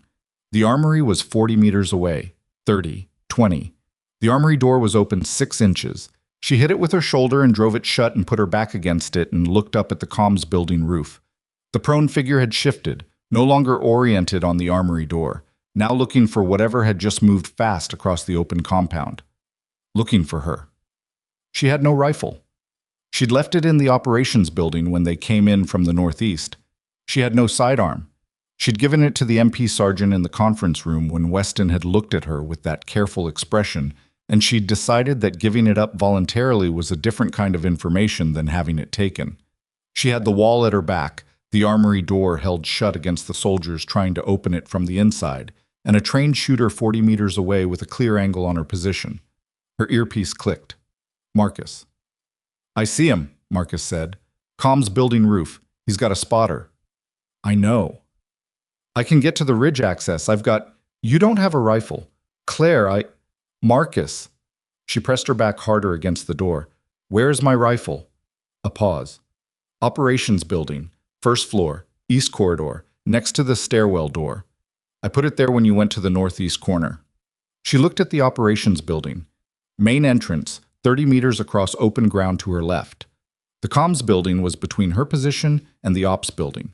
Not directly between, but enough that the shooter on the roof had an angle that covered most of the open compound. If she moved for the ops building entrance, she was in his sightline for at least 20 meters. 20 meters at 200 meters range for a precision shooter on a stable platform was a simple shot.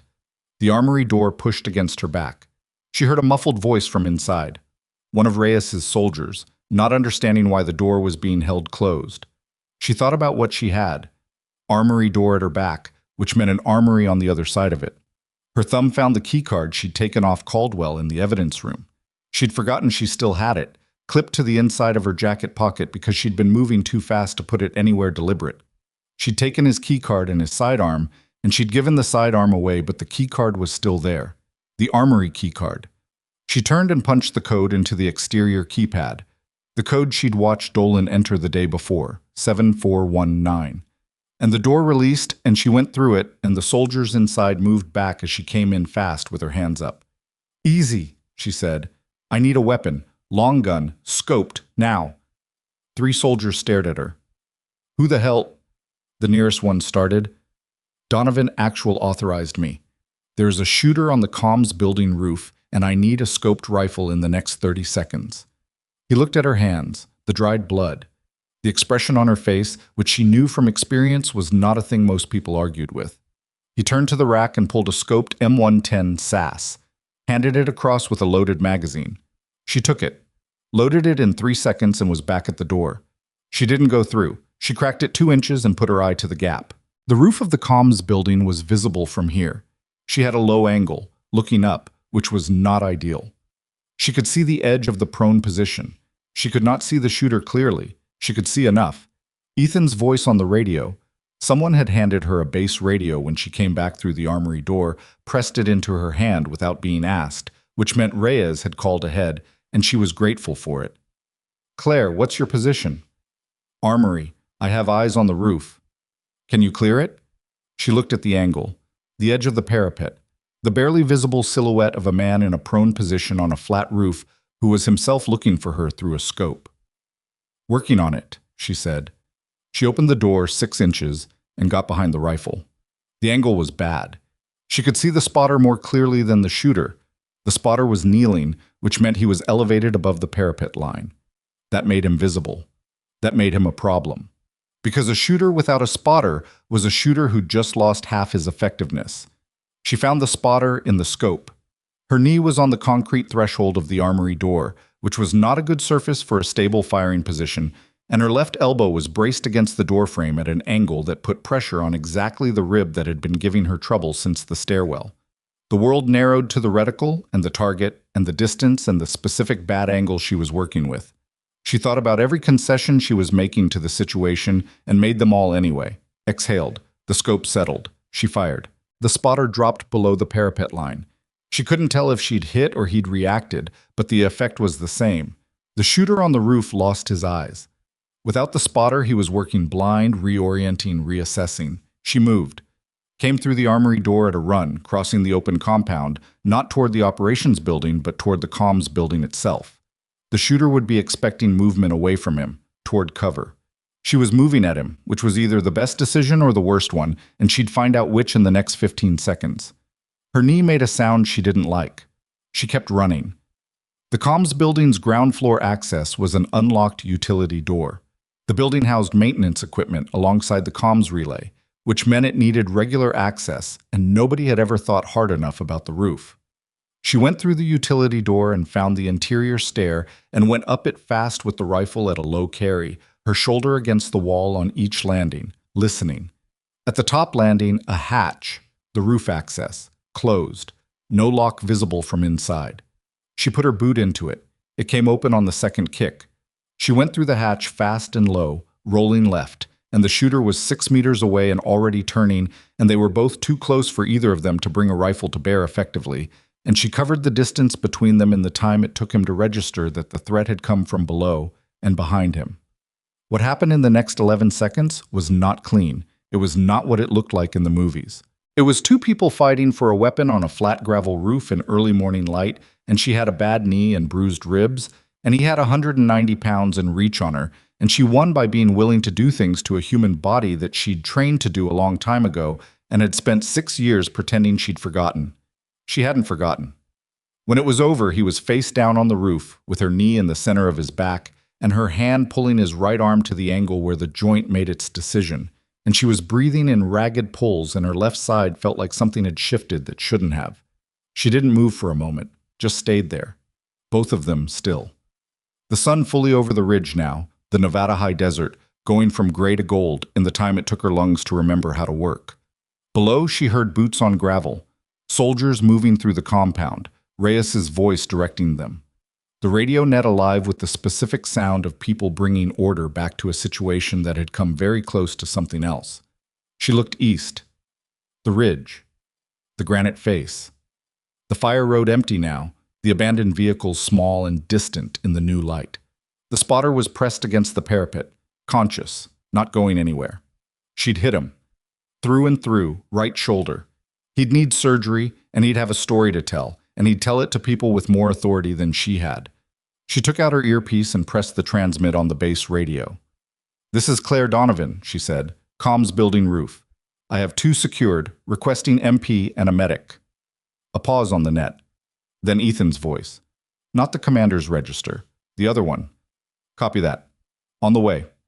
She sat back on her heels on the gravel roof and looked at the sky. It was fully light now, the kind of morning that had no awareness of what had happened in the dark before it. The mountains just mountains. The desert just desert. The base below her battered and smoldering at the edges but intact. Its fences and buildings and the people inside them still there, still standing. She put her hand against her left side and felt the specific tenderness that confirmed broken rather than bruised. She'd deal with that. She looked at her hands again. Still. Relaxed. The same hands that had spent 6 years holding a camera, building a life around the negative space of what she used to be. She didn't know yet what came next. She didn't know how you explained 6 years of omission to a man who deserved better. She didn't know what the official record of tonight would look like, or what her name would appear as in whatever report Weston ultimately filed. What she knew was that the roof was secure, the evidence room was intact, the base was standing, and somewhere below her, Vic Caldwell was sitting in a room with MPs on both sides of him, and the files Marcus had spent 4 months building were still in the cabinet on the 3rd floor exactly where they needed to be, and the long, careful architecture of his betrayal was about to become someone else's problem to dismantle. She heard the stairwell hatch open behind her, boots on the roof. She didn't turn around. "Ma'am?" A medic's voice, young, careful. "Ma'am, I was told to. Are you injured?" "Left side," she said. "Probably 2 ribs." Okay, can you... I can walk." She stood. Her knee argued the point and she overruled it. "Let's go down." The medical bay at Black Ridge was a single room with 6 beds, adequate lighting, and a trauma kit that had been restocked 3 months ago and was now considerably less stocked than it had been. Claire sat on the second bed from the door while a medic named Okafor taped her ribs with the focused efficiency of someone who had done this enough times to stop being gentle about it. Each wrap was precise and tight, and she breathed through it without making a sound, which seemed to unsettle him more than if she'd complained. "You've had this before," he said. Not a question. "Twice. The taping won't fix the break. It just makes it less likely you'll re-injure." "I know what it does." He finished the wrap and stepped back. She pulled her shirt down and swung her legs off the table and stood up, testing the pressure. Better. Not good, but better. The specific improvement of a pain you've contained versus a pain you're managing. "I'd recommend—" "I know what you'd recommend," she said. "Thank you." Okafor looked at her with the expression of a medical professional who has learned that some patients make their own decisions, and the most useful thing he can do is make sure the equipment is where they can find it. He handed her a blister pack of ibuprofen and left. She was looking at the pack in her hand when Weston came through the door. He had a legal pad and a pen and a cup of coffee he hadn't offered to share, and he pulled a chair to the foot of her bed and sat down and put the legal pad on his knee and looked at her with that same careful stillness he'd had in the conference room. "You up for this?" he said. "I've been up for it since the mortar round." He almost smiled. "Walk me through your background." She walked him through it. She kept it factual and in sequence, and she didn't editorialize. Naval Special Warfare Support Activity. Sniper designation. Secondary intelligence analysis function. 4 operational cycles between 2011 and 2017. Deployment locations she named by region, not specific coordinates. She wasn't going to do that without a clearance check on Weston himself, and she said so. He noted it without objecting. 2017, he said. The compassionate discharge. What happened? She'd known this was coming since she'd used the phrase in the hallway with Ethan. Once you say it in a room with a military investigator, you've put it on the record. An operation went wrong, she said. We had good intelligence on a high-value target. We also had faulty intelligence on a secondary structure at the objective. It was assessed as a storage facility. It wasn't. Weston's pen stopped moving. Civilians, she said. 11. The strike package was called before I could... She stopped. Chose the next word carefully. Before my assessment could be incorporated into the targeting decision. You flagged it. I flagged it. It was overridden by the mission commander. The strike happened. I put in for discharge 2 weeks later. She looked at him steadily. The operation and its outcomes are classified at a level I'm not going to discuss further without authorization. I'm not asking you to. He wrote something on the legal pad. I'm asking because I need to understand the nature of your expertise as it relates to last night. What you did up there was not amateur hour work. No. You killed a man on the ridge. I did. And the 2 in the server room. 1 confirmed. 1, I'm not certain. She paused. The engagement in the server room was close quarters. There wasn't time for precision. He nodded slowly. And Caldwell is alive. Which was a decision. Weston held her gaze. That was a decision. He's more valuable talking than not. She put the ibuprofen in her jacket pocket. He also had leverage. He told me he had people with Ethan. If I'd made the other call and the information was accurate, I'd have killed Ethan's chance of walking out of that building. But you didn't know if the information was accurate. No, I didn't. He wrote something else. She waited. 4 months ago, he said, Marcus Vale began filing anomaly reports through official channels. Those reports were systematically deprioritized and in 2 cases, actively buried. I'm going to be looking at who touched those files and in what capacity. He looked up at her. I'm going to need Vale's full documentation. He has it. I figured. He tapped the pen against the legal pad. I'm also going to need to understand how you accessed the armory, the fire stairwell, and the base's primary radio net without authorization. She looked at him. The armory keypad code was visible during normal operation, she said. The fire door has a civilian code on the posted emergency procedure. The radio was given to me by a soldier in the field, all of which is documented and traceable, all of which was done in the middle of an active attack on a military installation. He held the pause for a moment. I'm not building a case against you, Mrs. Donovan. I'm building a record. He closed the legal pad. There's a difference. I know the difference. I imagine you do. He stood. Stay available. I'll need more from you this afternoon. He left. She sat on the edge of the bed and looked at the wall and thought about the word record, the things that go into it and the things that don't, the version of events that a document creates and the version that actually happened. She'd spent 6 years living outside official records. She wasn't sure yet how she felt about stepping back inside them. Marcus was in the hallway outside. He had his hand wrapped now. Someone had gotten to the cut, and he was holding his own cup of coffee, which he extended to her when she came out. She took it. Weston's good, he said. Not great, but good. He's thorough. Same thing sometimes. He fell into step beside her. They moved down the hallway toward the east wing without discussing where they were going. He's going to pull your file. He'll hit the classification wall. Some of it, not all of it. He glanced at her. The 2017 operation. Parts of that were unclassified in a 2021 congressional review.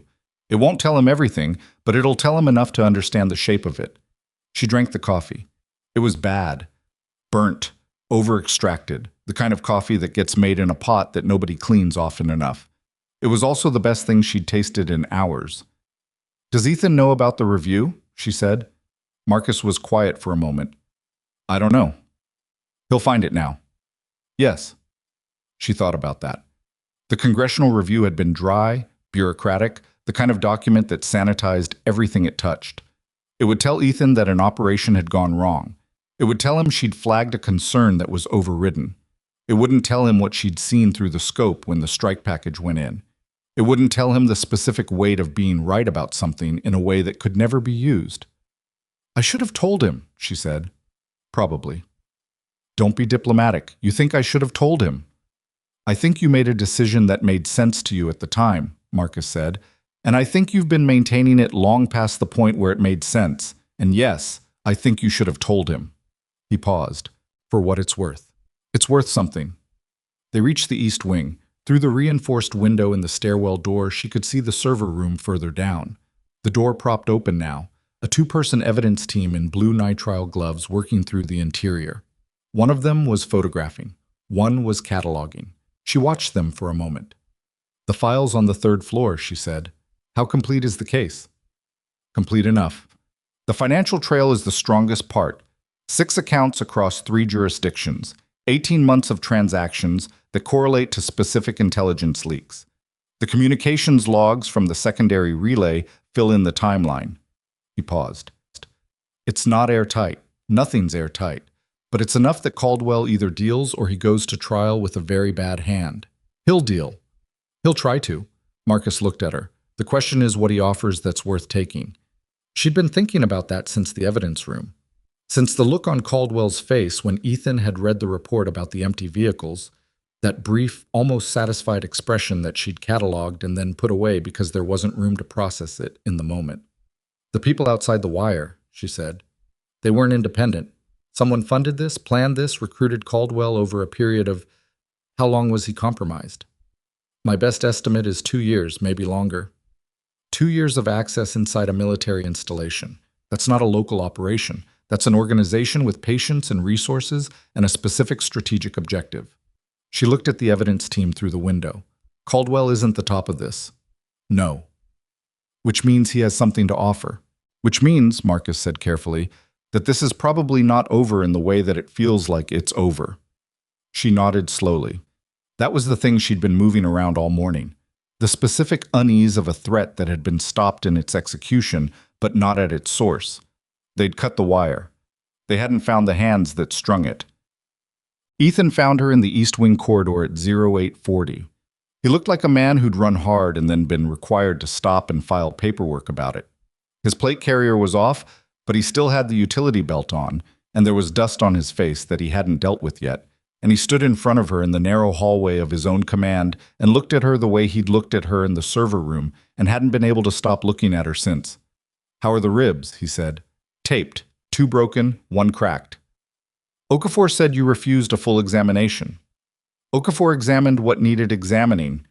He didn't push it. He leaned against the wall across from her and crossed his arms and was quiet for a moment. "I knew something," he said. "I want you to know that. I didn't know what, but I knew there was something I wasn't, that you weren't showing me.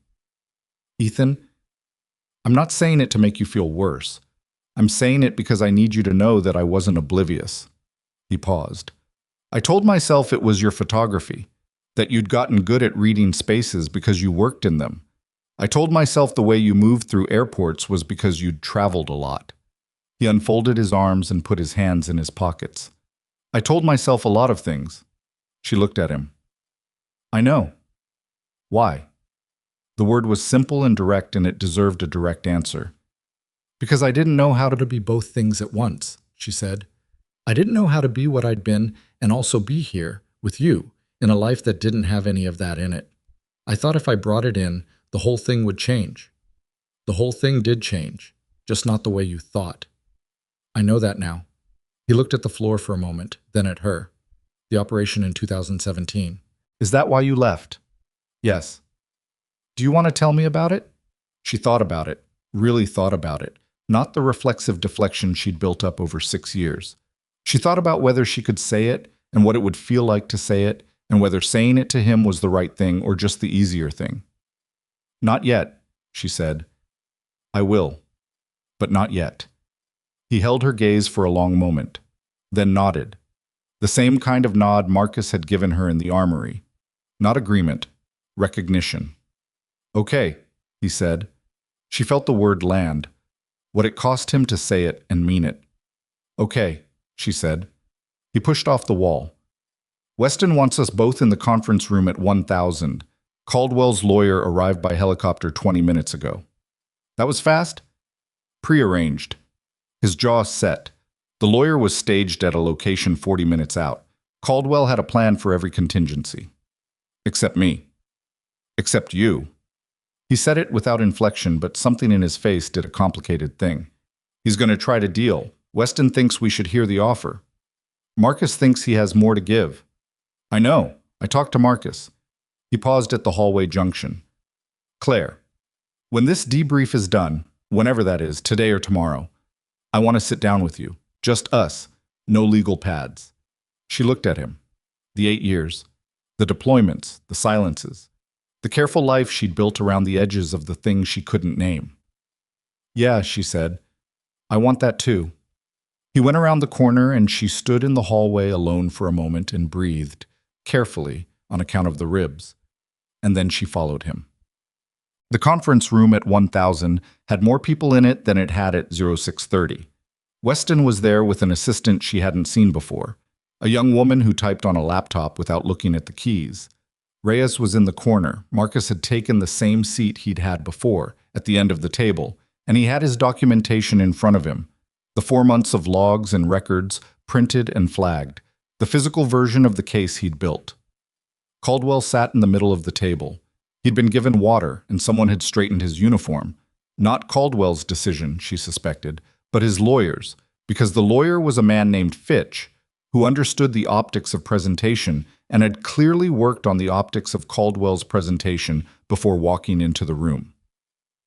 Fitch was in his 50s, gray-suited, with the kind of measured confidence that came from spending years in rooms where everyone was uncomfortable and staying comfortable yourself. Fitch had a briefcase on the table and his hands folded on top of it. Caldwell looked across the room at Claire when she came in. He held it for a moment and then looked away. Not at the table, not at Weston, but at a point somewhere between them, which told her the look had been intentional and the look away was also intentional. He was still managing information, even now. Weston ran the room. He established ground rules, had his assistant note the time and personnel present, and then looked at Fitch. "Your client indicated he wanted to discuss cooperation," Weston said. "We're listening." Fitch opened the briefcase.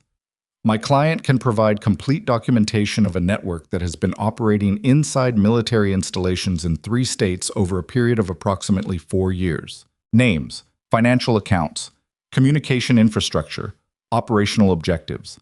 He set a single page on the table. In exchange for a negotiated sentence structure and relocation for himself and his immediate family. Weston looked at the page, didn't pick it up. "What network?" "That's the first piece of the offer. He provides the name and structure upon agreement of terms." "That's not how this works." "Major Weston, we have the files from the 3rd floor evidence room," Weston said. "We have communications records from your client's use of the secondary relay. We have 6 detained personnel from last night who are currently in separate facilities and who, I'd be willing to bet, are not all equally committed to protecting Victor Caldwell's interests." He leaned back. "Your client is not negotiating from a strong position. What he has to offer needs to be worth more than what I can build without him." Fitch looked at Caldwell. Caldwell spoke for the first time since the room had filled. "The operation last night was a retrieval," he said, "not a destruction. The attack from the south, the team through the culvert, they weren't there to damage the base." He paused. "They were there to retrieve a package from the evidence room." Silence. "Retrieve what?" Weston said. "A drive." Caldwell's voice was measured. "Before your people secured the evidence room, I placed a drive in the cabinet, behind the existing documentation." He looked at Marcus. "Behind Vale's files."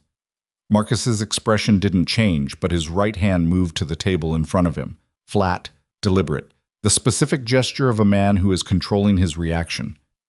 "The drive contains," Caldwell continued, "the operational record of 6 years of the network's activity. All installations, all agents, all handlers, all contacts outside the country." He looked at Weston. "Every name, account, and communication for an operation that goes significantly higher and significantly further than anything in that room last night." "Why would you hand that to us?" Reyes said from the corner. Everyone looked at him. He seemed surprised he'd spoken. He continued anyway. "If you're offering cooperation, you want to be the source. Not, you already gave it to us before you were caught." Caldwell looked at him. "Correct?" "Why?" The room waited. "Because the organization I was working with decided 6 months ago that I had become a liability," Caldwell said. "The operation last night, the real operation, was not to retrieve intelligence from this base." He held Weston's gaze. "It was to retrieve the drive and eliminate the person holding it." Weston was very still. "You." "Me." He said it without drama. "I've been a dead man since February. Last night was just the mechanism. When I realized what was actually coming, not a retrieval team, an elimination team, I placed the drive in the evidence cabinet and arranged for the files to be found." He paused. "By the right people." Fitch put his hand on the briefcase again, a small professional gesture that was probably habitual and currently completely absurd given what his client had just said. "My client," Fitch said, recovering, "has been operating for the past 6 months as a voluntary source. The documentation on that drive reflects he manipulated the base's security systems," Claire said. Every head turned to her. She hadn't planned to speak. She spoke anyway. "He created the corridors that let them in last night. He put soldiers in danger. People were wounded." "Mrs. Donovan," Fitch started. "How many?" she said to Caldwell directly. "How many installations? How many of your people are inside other bases right now?" Caldwell looked at her. For the first time since the evidence room, he looked at her without the calculation fully engaged, and underneath it was something that didn't have a clean name. Not guilt, not shame. Something older and more tired than either. "4 installations," he said. 11 active agents. 7 of them can be rolled up within 48 hours if you move on the information in the drive. And the other 4? The other 4 are above my visibility. She looked at him for a long moment. She thought about the answer to every question she'd been holding since Marcus had shown her the first encrypted transmission, the shape of the thing she'd been walking around the edge of. The handler, she said. The person you were reporting to before they decided to cut you. Who is that? Caldwell looked at Weston. That's not a name I give in a room with this many people, he said. That's the name I give to 2 people, in writing, after my family is in a secure location. He looked back at Claire. That's the name that makes everything else worth whatever it costs me. Weston looked at his assistant. She was still typing. He looked at the single page Fitch had placed on the table. He picked it up. He read it. He set it back down. I need 30 minutes, he said. He looked at Fitch. Privately. The hallway outside the conference room was quiet. She leaned against the wall, carefully, left side away from the wall, and looked at the opposite surface and thought about Caldwell's face when he'd said dead man since February. The specific weight of a person who has spent 6 months knowing what's coming and building what he can around it. She didn't feel sympathy, exactly. She felt something more uncomfortable than sympathy, which was recognition. The recognition of someone who understood what it was like to carry a decision that had no clean outcome. Marcus came out and stood beside her. The drive, she said. I need to verify it's there, he said, before any of this proceeds. Do it now, before Weston's 30 minutes are up. He looked at her. You think Caldwell is telling the truth? I think he's telling enough truth that the parts he's leaving out are the parts that matter most. She pushed off the wall, which means the drive is real. Which also means whoever sent the team last night knows they didn't retrieve it, and knows Caldwell is alive and in custody. Marcus worked through it. She could see him doing it, the same systematic way he'd tracked the maintenance logs, the same patience. They'll move on the network, he said. Try to pull their people before we get to them. Within hours, not days. She looked at the conference room door. Get Weston out of his 30 minutes. He's not gonna like Marcus. She looked at him. How many times in the last 6 years have we waited on someone else's timeline? He held her gaze. Then he turned and opened the conference room door without knocking.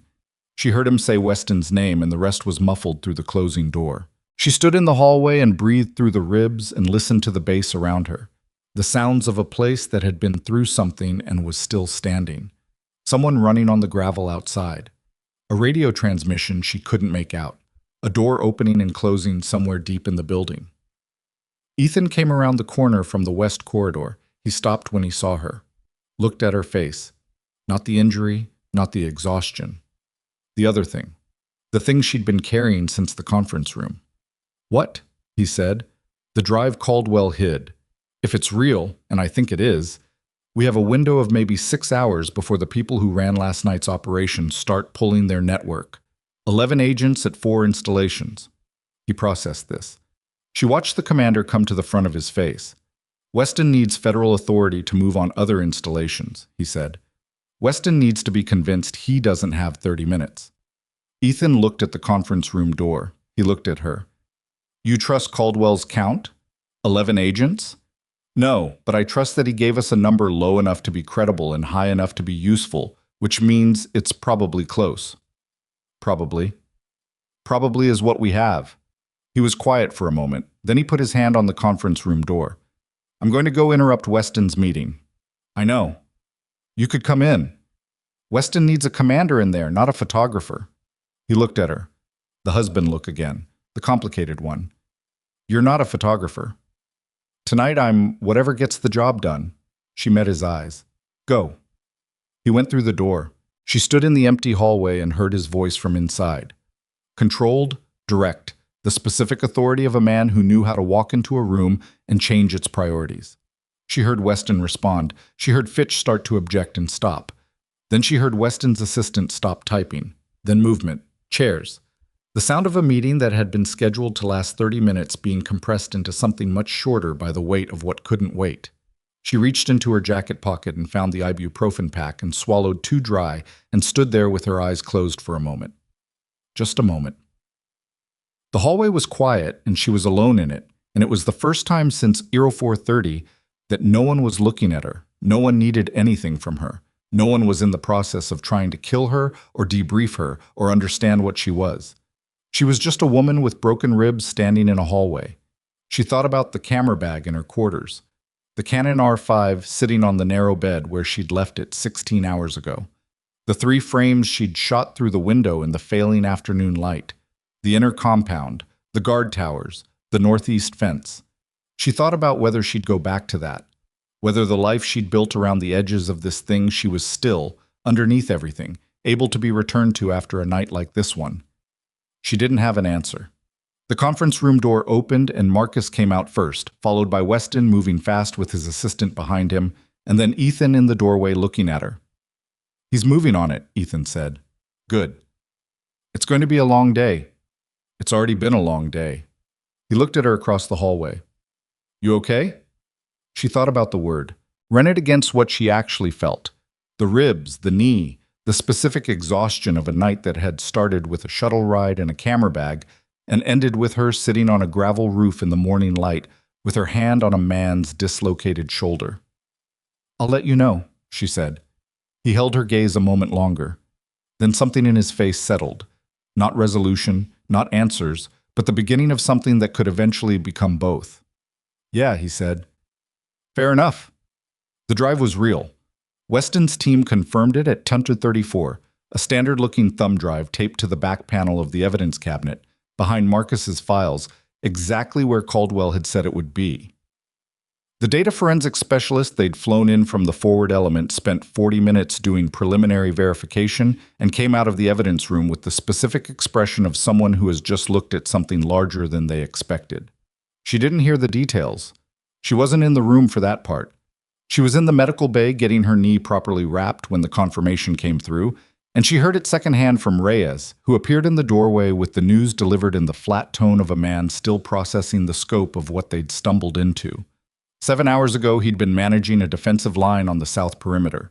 Now he was standing in a medical bay doorway telling a civilian woman that the drive her husband's operations officer had hidden in a filing cabinet contained the operational history of a network that had been running agents inside the U.S. military for 6 years. "Weston's already on a secure line to Washington," Reyes said. "How long before they move on the other installations?" He said 4 hours, maybe less. Reyes leaned against the doorframe. The 7 agents Caldwell said were rollable. 2 of them are already in the wind. Apparently the network went into emergency protocol sometime this morning. They knew the drive didn't come out last night. That's Weston's read. He was quiet for a moment. 5 are still in place, 3 installations. They're moving now. She nodded. Okafor finished the knee wrap and she stood up and tested it. "The other 4, she said. "The ones outside Caldwell's visibility. Above Weston's current authority to discuss." Reyes looked at her carefully. "That's not his way of shutting you out. That's his way of saying it went higher than he has clearance for in this room." She understood what that meant. She also understood that understanding it was probably the edge of what she was going to get, at least today, at least here. "Caldwell's family?" she said. "Already in transit. Wherever they're going, it happened fast." She thought about that. The lawyer's briefcase, pre-staged 40 minutes out. The drive planted before the operation went live. 6 months of a man building his exit while pretending to still be inside the organization that wanted him dead. It was the kind of sustained performance that required either genuine fear or genuine conviction, and she suspected Caldwell had been running on both. It didn't make what he'd done to this base, to these soldiers, acceptable. It didn't make the wounded men on the south perimeter acceptable. It didn't make the manipulation of the security systems and the patrol schedules and the 18 months of sold intelligence acceptable. But it made it complicated, and complication, in her experience, was usually closer to the truth than clarity. At 1700, Weston convened a final session in the conference room. It was smaller this time. Weston, his assistant, Ethan, Marcus, Reyes. Claire sat at the end of the table in the same chair she'd been in that morning, and nobody questioned her presence, which was its own kind of statement. Caldwell was not in the room. He'd been moved to a secure transport 2 hours earlier, destination undisclosed. Fitch had gone with him, briefcase in hand, the negotiated terms apparently sufficient to make the deal worth making. Whatever those terms were, they weren't shared in this room. Weston ran through the accounting methodically. 3 dead from the attacking force, 2 from the culvert engagement, 1 from her shot on the ridge. 6 detained. 4 who'd been outside the wire had dispersed into the mountain terrain and were being tracked by an element from the nearest installation, with air support requested and pending. The 2 vehicles on the fire road had been processed, clean of prints, VINs removed, registered to a shell entity that was already being traced. Black Ridge casualties, 3 wounded from the South Perimeter engagement. Sergeant First Class Torres had the most serious injury, a through-and-through to the upper arm that had nicked the brachial artery. He'd been stabilized and airlifted to a Level 1 trauma center 4 hours ago. Prognosis was good. The other 2 were treated on site and returned to limited duty. She listened to this without expression. Torres. She didn't know him. She knew his name now. The base's security infrastructure will require a full audit, Weston continued. Every system that was documented as failed in Caldwell's maintenance records needs physical verification. That's an outside team, not internal, given the compromise. He looked at Ethan. Your recommendation on operational tempo in the interim? Reduced posture until the audit clears, Ethan said. We're already running lean. There's no benefit to pretending otherwise. Weston nodded. He looked at his notes. He looked at Claire. Mrs. Donovan, he said, I want to address your role in last night's events formally before we close this session. She waited. Your actions, from the initial reconnaissance of the security failures, through the ridge engagement, the recovery of Commander Donovan, the securing of the evidence room, and the clearance of the comms building roof, were decisive. In my assessment, without your intervention, this base loses its command authority, loses its evidence, and the network Caldwell was tied to continues operating undetected. He paused. That assessment will be in my report. All right, she said. Your identity and operational background will also be in my report. I don't have a mechanism to keep that out, and I wouldn't if I did. The record needs to be accurate. I understand. I want to be direct about what that means. He set his pen down. The classification covering your specific operational history will remain. But the fact of your background, that you served, that your designation existed, that you were here last night in the capacity you were, that becomes part of an official record that more than 2 people will eventually read. She looked at him steadily. I've been hiding for 6 years. I'm not interested in continuing to do that. The room was quiet for a moment. Marcus was looking at the table. Ethan was looking at her. That's your call to make, Weston said. He picked up his pen. That's all I have. The session broke at 14:20. People moved out in 1s and 2s. Reyes back to his duties, Weston's assistant to her laptop, Weston himself to the secure line that had apparently become his permanent address for the afternoon. Marcus stopped beside Claire's chair on his way out and put his hand briefly on her shoulder. No words, just the contact. And then he was gone too. She and Ethan were the last 2 in the room. He stayed in his chair at the head of the table. She stayed at the end. The length of the table between them and the window on the east wall showing the Nevada afternoon, the ridge in full daylight now, the granite face bleached pale by the high sun, the fire road empty. The Congressional Review, she said. The 2017 operation. Have you read it? He looked at her. Not yet. You'll find it. I know. He paused. I looked up the date. February 2017. You were home by March. We went to that thing in D.C. in April, the photography exhibition, the one at the Corcoran. He was quiet for a moment. You were fine. I wasn't fine. No. He held her gaze. I know that now. She thought about that April. The exhibition, the taxi ride, the dinner after at a place near the hotel where she'd ordered halibut and barely touched it. Ethan had thought she was tired from the travel. She'd let him think that. She'd let him think a lot of things. In 2017, she said, I was tasked with providing targeting data for a strike on a compound in a location I'm not going to name. I had eyes on the objective for 11 hours. I flagged a structure on the secondary approach as potentially occupied by non-combatants. The flag was reviewed and dismissed. The mission commander determined the risk was acceptable. She looked at the table. I was still in position when the strike package went in. Ethan said nothing. What I saw through the scope after the strike is not something I'm going to describe in detail. She looked up at him. I put in for discharge 14 days later. I told you it was burnout, that I was done. She paused. That was technically true. But incomplete, he said. Very incomplete. He was quiet for a long moment. The afternoon light moved across the table between them. I wish you'd told me, he said. I know. Not because it changes anything about what happened, because you carried it alone for 6 years and you didn't have to. He leaned forward, elbows on the table. I wasn't going to fall apart. I know you weren't. Then why? Because I didn't want to watch you look at me and see it. She said it directly, the way the truth usually came out. Not prepared, not smooth, just the thing itself. The thing I saw through the scope. I didn't want that to be part of what you saw when you looked at me. He held her gaze. I've been looking at you for 8 years, he said quietly. That's not the thing I would have seen. She felt it land, fully, without deflection. Felt the 6 years of carrying it alone, and what it would have been like to not carry it alone, and what it had cost both of them that she'd made the choice she'd made. She didn't apologize. An apology felt wrong, too small for what it was and too large for what could actually be done about it now. She just looked at him across the table and let him see her, which was, she realized, what she should have done a long time ago. I need to tell you one more thing, she said. Okay. Weston's report is going to mention the possibility of a follow-on assignment, consulting capacity, working with the team that rolls up the rest of the network. They haven't asked formally yet, but he indicated it was coming. She paused. Marcus would be part of it. Ethan processed this. What do you want to do? I don't know yet. She looked at her hands on the table.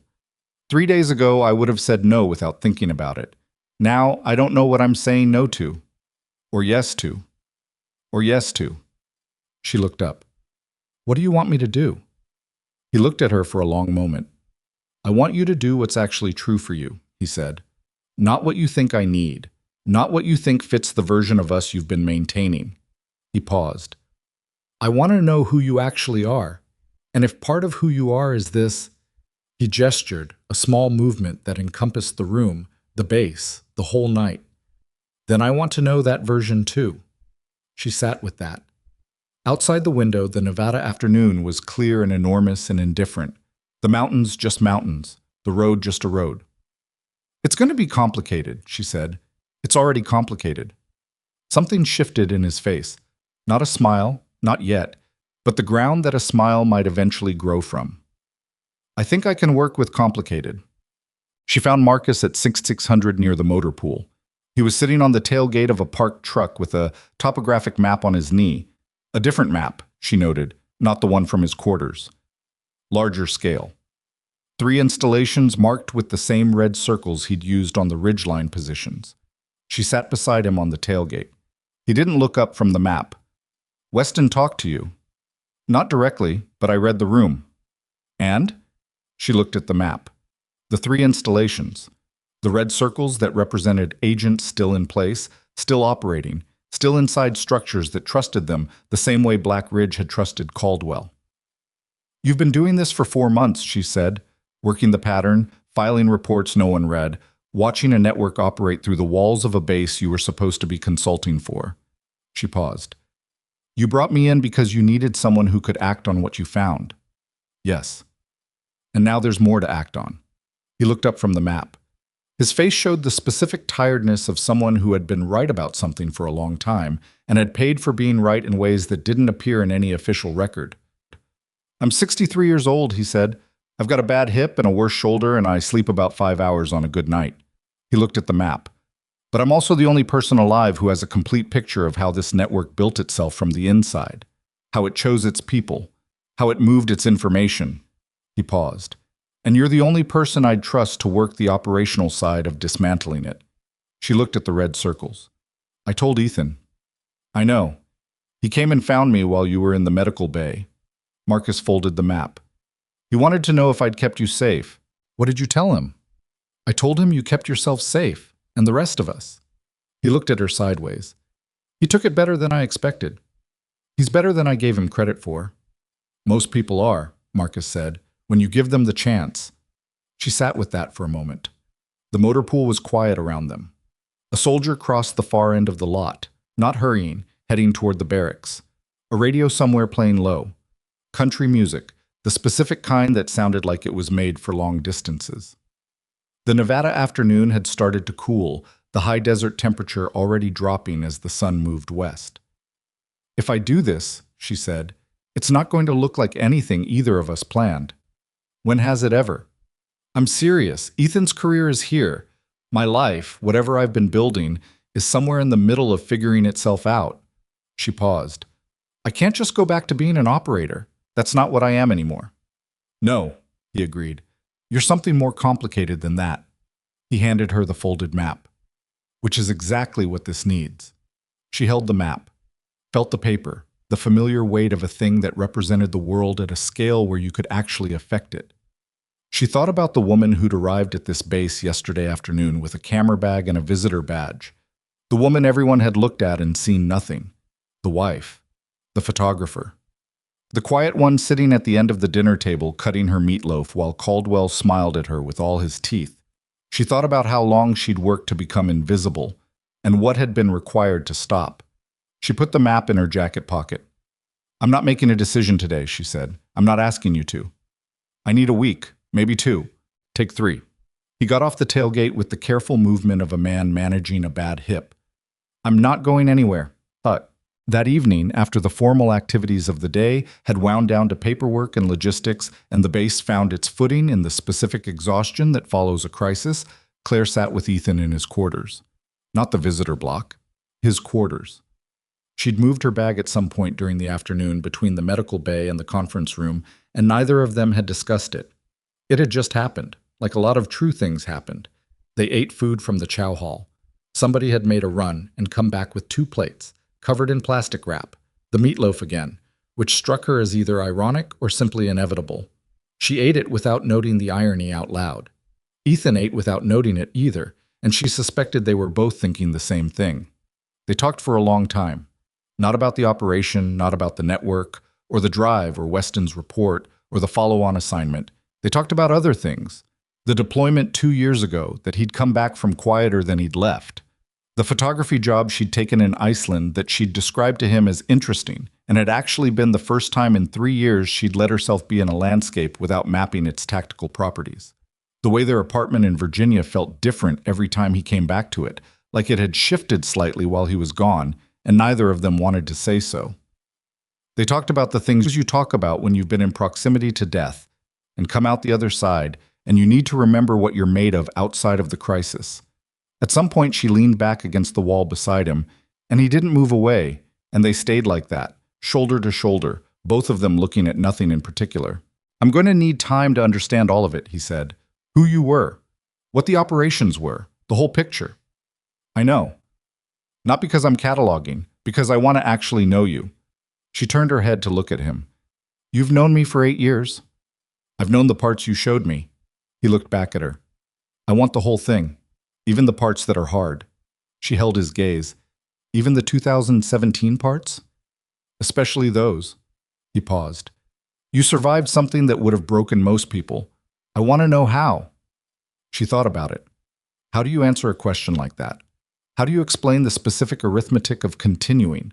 The way you put one thing in front of another, the way you find a corner of the world to occupy, the way you build something small and functional around a wound that won't close. "I don't think I survived it as well as I pretended to," she said finally. "No." He shook his head slightly. "But you're still here." "I'm still here." "That's enough," he said. "That's where we start." She leaned her head back against the wall. The base was quiet outside. The Nevada night had come in cold and clear, the kind of clear that made the stars visible at a density that still surprised her, even now. She could see the edge of the ridge through his window, the same ridge she'd crawled up in the dark 11 hours ago with a rifle case in her hand, and the specific focused calm of someone who had finally stopped pretending. 3 days later, Weston's team confirmed 7 arrests across 3 installations. The agents Caldwell had identified, the ones he'd called rollable, had been rolled up within Weston's 4-hour window, except for the 2 who'd already moved. Those 2 were still being tracked. The official statement from the relevant authority described a routine personnel action. Nobody outside a small circle knew what it actually was. Torres, the sergeant from the South Perimeter, was out of surgery. The prognosis had moved from good to excellent. He'd be in recovery for 6 weeks. His family had been notified and were with him. The handler, the name Caldwell had withheld in the conference room, the name he'd offered only in writing with his family in a secure location, was the subject of an ongoing investigation that would not be discussed in any room Claire was likely to be in for a very long time. She accepted that. On the 4th day after the attack, she went back to the ridge. Not for any operational reason. There was no operational reason. She went because she wanted to see it in the daylight, in the full clear Nevada morning, without a rifle and without a target and without the specific narrowing of the world that came with both. The walk-up took longer than it had in the dark. Her knee was better. Not good, but better. And her ribs had settled into a dull, persistent presence that she'd mostly stopped noticing. She climbed without hurrying, through the scrub and the loose shale, past the juniper branch she'd caught herself on during the descent. She reached the rock shelf where she'd fired from. Stood there. The view from here was enormous. The base below. The buildings. The compound. The fences. The road running south through the canyon. The mountains on all sides. It was the kind of view that required no tactical assessment, no range estimation, no elevation calculation. It was just land, just the specific grandeur of a place that had no awareness of what had happened on and around it in the dark. She sat down on the rock shelf and looked out at it for a while. She thought about the woman who had stood in a sniper school at 23 and been told she was exceptional at something most people couldn't do. She thought about the operations and what they'd cost and what they'd been worth. She thought about the discharge papers she'd signed in a room in Virginia with Marcus sitting across the table from her, not speaking, letting her have the silence she needed. She thought about the Iceland landscape, the Virginia apartment, the camera bag, the dinner parties, the 6 years of building a self around an absence. She thought about what Ethan had said. That's where we start. She pulled the folded topographic map from her jacket pocket, the one Marcus had given her, the 3 installations, the red circles, the problem that was larger than Black Ridge and would require more than one person and would take longer than she could currently estimate. She looked at it for a long time. Then she folded it and put it back in her pocket. She didn't have the answer yet. Maybe she wouldn't for a while.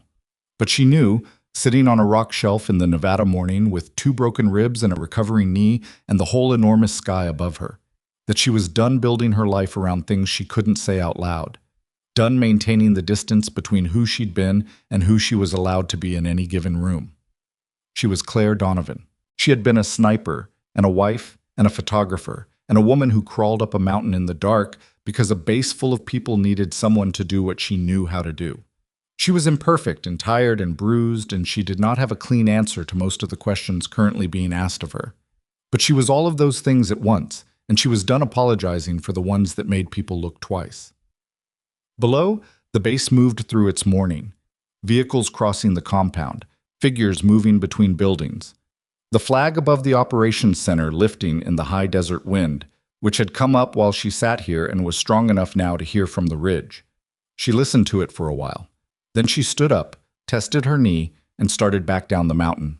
She had a meeting with Weston at 1100. She wasn't going to be late. The most dangerous people in any room are rarely the ones you're watching. They're the ones you stopped watching, the ones you filed away as harmless, as background, as someone else's concern. The quiet woman with the camera bag, the man everyone overlooked, the person who learned long ago that the world rarely gives you credit for what you can do, so you do it anyway. Not for the credit, but because someone has to, and you happen to know how.